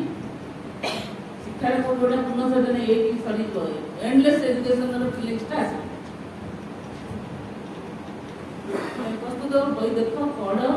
ସେ ଅନୁସାରେ ଆମେ ଯେଉଁ ଟ୍ରାଡ଼ିସନାଲ୍ ୱେରେ ଯେଉଁ ମୁଣ୍ଡ ଆମର ପଶି ଯାଇଛି ନା ଆମେ ଏମିତି ପଢ଼େଇ ଆସିଛୁ ତାକୁ ମା କହୁଛନ୍ତି ବାନ୍ଧି ବୁନ୍ଧିକି ତ ସଙ୍ଗାକୁ ଫୋପାଡ଼ି ଦିଅ। ମା କହୁଛନ୍ତି ପ୍ରକୃତରେ ଯଦି କିଛି କାମ କରିବାକୁ ଚାହୁଁଛ ଯେଉଁ ଟ୍ରାଡ଼ିସନାଲ୍ ୱେରେ ଆମେ ପାଠ ପଢ଼ିଛୁ ଆଉ ପଢ଼ଉଛୁ ତାକୁ ସେସବୁ ବିଡ଼ା ବାନ୍ଧିକିରି ତାକୁ ସଙ୍ଗା କ'ଣ ଜାଣିଛ ଉପରେ ଗୋଟେ ଅଲୋଡ଼ା ଜାଗା ଲମ୍ବର ହାଉସ୍ ତାକୁ କୁହାଯାଏ। ଲମ୍ବର ରୁମ୍ ଇଂଲିଶ ତାକୁ କୁହାଯାଏ। ଶ୍ରୀଅରବିନ୍ଦ କହିଛନ୍ତି ଲମ୍ବର ରୁମ୍ LUMBER। ଲମ୍ବର ରୁମ୍ ମାନେ ଅଲୋଡ଼ା ଗୃହ। ଘରର ଗୋଟେ ପଙ୍ଖା ଭାଙ୍ଗିଗଲା ଚେୟାରର ଗୋଟେ ଗୋଡ଼ ଭାଙ୍ଗିଗଲା ତାପରେ ଗୋଟେ ଜାଗାରେ ପଙ୍ଖାରେ ପକେଇ ଦିଅନ୍ତି ନା ନାହିଁ। ସିଡ଼ି ଘର ତଳକୁ କ'ଣ ପକେଇ ଦେବା ଖାଉଛନ୍ତି। ଯେତେବେଳେ କବାଡ଼ିଆ ଗଲେ ଆସିଲେ ଏଇଟା ସବୁ ଦିଆହେବ ହଁ ନା ନାହିଁ। ତ ତେଣୁ ଆମେ ଯେଉଁ ଓଲ୍ଡ ଟ୍ରାଡିସନାଲ ମେଥଡ଼ରେ ସବୁ ନିଜେ ପଢ଼ିଛେ ଆଉ ପଢ଼ଉଛେ ତାକୁ ଏଇ ମୁହୂର୍ତ୍ତରୁ କ'ଣ କରିବ ଯାଇକି ବାଣ୍ଡି ବୁନ୍ଦିକି ଲମ୍ବର ରୁମ୍ରେ ପକେଇଦେବ ଅଲଗା ଘରେ। ମୁଁ କାଲିଠାରୁ ନୂଆ ଜୀବନ, ନୂଆ ସ୍ପିରିଟ୍, ନୂଆ କାମ ନେଇକି ଏଇ ଯେଉଁ ଶିକ୍ଷାବର୍ଷ ଆସୁଛି ଆଗାମୀ ଆକାଡେମିକ୍ ଇୟର ମୁଁ ଏଇ ଶିକ୍ଷାବର୍ଷରୁ ସଂକଳ୍ପ ନେବି ମୁଁ ଗୋଟେ ନୂଆ ପ୍ରକାର କ'ଣ କରିବି କାମ କରିବି ଆଉ ସେଥିରେ ତୁମେ ଆନନ୍ଦ ପାଇବ। ପିଲା ତ କେତେ ଆନନ୍ଦ ପାଇବେ ସୀମା ବାହାରେ। ଯଦି ଏଇଭଳିଆ କିଛି କରିବ ତାହେଲେ ଏଇସବୁ କାମର ଆମର ଯେଉଁ ଟ୍ରେନିଂ ଚାଲିଛି ଟ୍ରଷ୍ଟ ତରଫରୁ ତାହେଲେ ଆଗରେ କ'ଣ ହେବ ଜାଣିଛ ତୁମ ସ୍କୁଲର ପିଲାଙ୍କ ସଂଖ୍ୟା ବଢ଼ିବ, ସ୍କୁଲରେ ପିଲା ଅଧିକ ବଢ଼ିବେ। କାମ କର, ଗାର୍ଡ଼ିଆନକୁ ଇନଭଲ୍ଭ କର, ତୁମକୁ ଡାକିବାକୁ ପଡ଼ିବନି। ସ୍କୁଲରେ ପିଲା ବଢ଼ିବେ, ତୁମର ସ୍କୁଲର ଯେତେ ପିଲା ବଢ଼ୁଥିବ ତୁମ ଫାଇନାନ୍ସ ସେତେ ବଢ଼ିବ।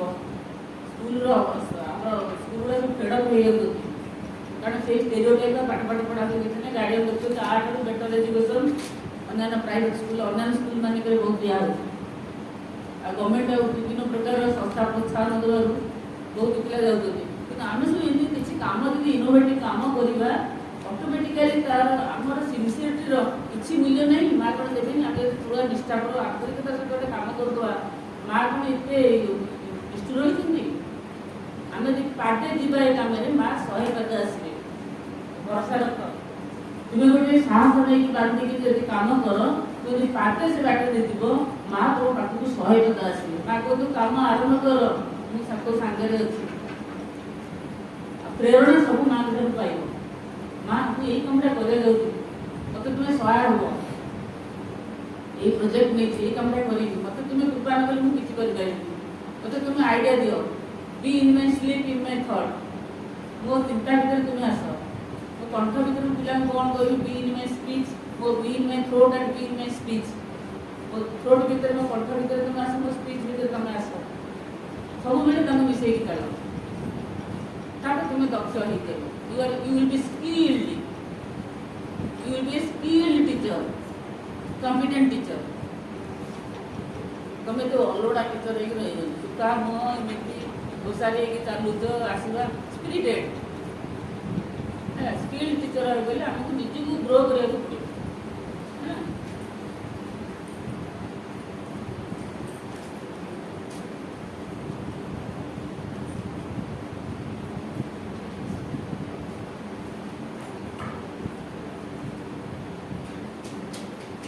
ସମୟ ଗଲାଣି 6ଟା ବାଜିବ।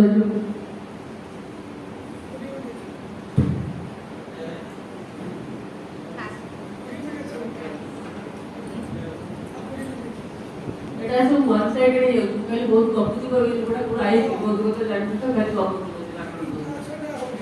ହଁ ବେଶୀ ହେଇଯାଉଛି ବୋଲେ ଲେକ୍ଚର ମେଥଡ଼ ବେଶୀ ହେଇଯାଉଛି।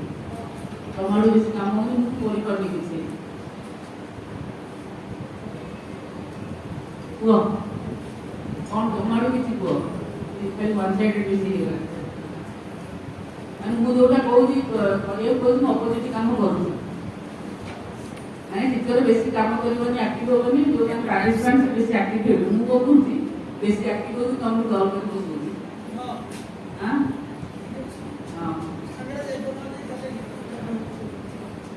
ନା ମୋ ପାଖରେ କ'ଣ ଅଛି ନା କିଛି ଆସନପତ୍ର ନେଇ କାମ କରେଇବା, ସବୁ ଗ୍ରୁପ୍ କରେଇବା, ସେସବୁ ପୁରା ଗୋଟେ 15 ଦିନ ଆମର ରହିବ। ଆମେ ସୋର୍ସ ସବୁ ଥିବ, ଏସବୁ କାମ ଆମେ କରିଦେବୁ।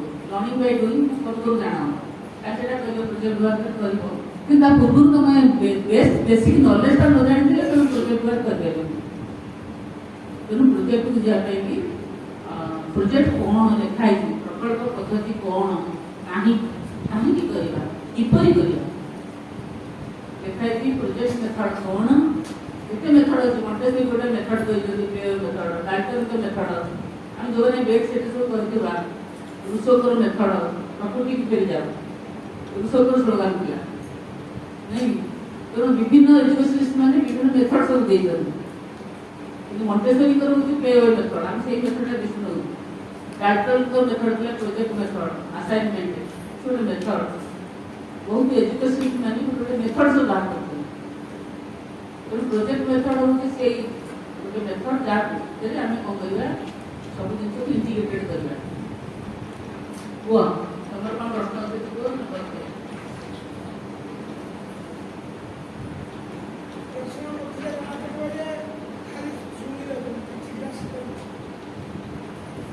जिज्ञासा जिज्ञासा माने कौन जानिबार इच्छा पीबार इच्छा पिपासा जानिबार इच्छा जिज्ञासा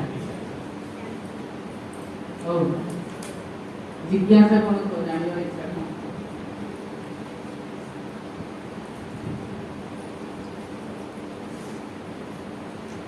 कल कर परियो प्रोजेक्ट वर्क कर परियो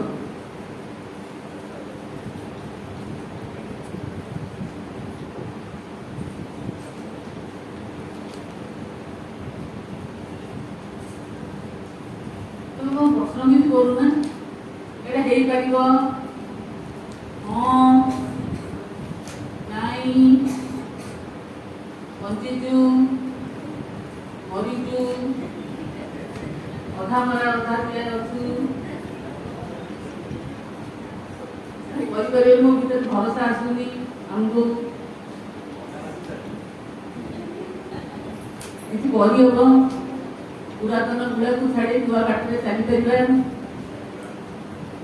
हाँ कि नहीं कह शिक्षा वर्ष आरंभ होती छुट्टी माइंड मेकअप कर प्लानिंग कर खरा छुट्टी हम मास डेढ़ मास छुट्टी हम भले कि जान प्रिपेयर हो पढ़ जुलाई मास जून रज छुट्टी पर स्कूल खोलला नुआ भी काम आरंभ कर बहीपत्र फोपाड़ी दियो बहीपत्र तुम रेफरेन्स नहीं पार रख विभिन्न बहीपत्र जो रख स्कूल लाइब्रेरी रख रेफरेन्स नट फॉर पिला देखो नर्सरी केजी केजी 2 ये 3टा क्लास रे बही व्यवहार करिवो नाही संकल्प नबो जदि करिवो नाही तेबे कोन करिवो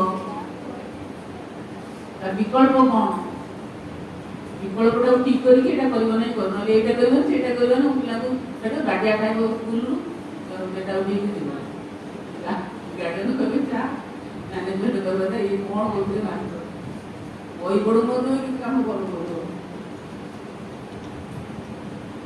किसी बही नहीं काम कर बंध हम आ तुम ग्रुप कर दियो कोई गोटे काम चंपार किसी काम सफा करपटे आउ किए कर परस्पर साथ इंट्रोडक्शन कर मुझे प्रोजेक्ट नहीं कामटा करुँगी तुम ये विषय कौन कर तुम कौन गीत बाजु तुम कौन आक्टिविटी कर मत साहय कर ये सब विषय कथबार्ता परस्पर को तुम जिले में जिते स्कूल अच्छी 12टा 20टा स्कूल अच्छी तुम प्री प्राइमरी टीचर गोटे यूनिट कर परस्पर भितर ये कर ये चिंता कर 1+1 टीचर करा तल क्लास तुम गोटे क्लास दायित्व नब आपको पूरा कर तुम यदि मांदा है क्लास मांदा है पूरा वर्ष सारा छुआ को शेष कर जीवन को शेष कर तुम यदि मांदा पड़गल छुआ मैंने मले तुम अनुसार पिला हे तुम जो से ग्रो कर पिला जो से ग्रो कर तुम पिला खेलना जीवन को नहीं नष्ट कर बापा माँ केटे भरोसा माँ तुमको स्कूल गोटे दायित्व देते मत योग्य कर सब माँ को प्रार्थना कर माँ make me worthy to be your to instrument तुम उपयुक्त जंत्रटी हाँपाई माँ तुम मत योग्य कर पढ़ी कर माँ सब करदे तो माँ को एक कथा कहूना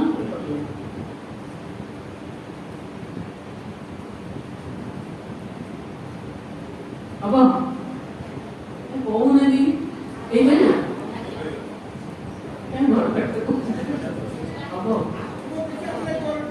हबनी किए कहते हो पार हेलो हेलो हम मत जनइब मत जेकोसी मुद्रे फोन कर मुझे जहाँ जानती मोर ऊपर मस्तिष्क जी आसो साहय करी से समय फोन दरकार न बहुत काम पड़े कौन थी मुझे सब फोन कॉल को अटेंड करी रात 10टा शोया पूर्व सब जगह फोन कॉल देखे कार कोटे आसी कम कर समय करके समस्त को रिप्लाई देवी कथा हुए कहाँ मिस करे तो फोन अवॉइड करना फोन कौन आसे फोन समय करके कथा है किंतु से मुहूर्त नहीं पार किंतु ओटीपी को फोन मिस अटेंड कर पचार जी जानी साहय कर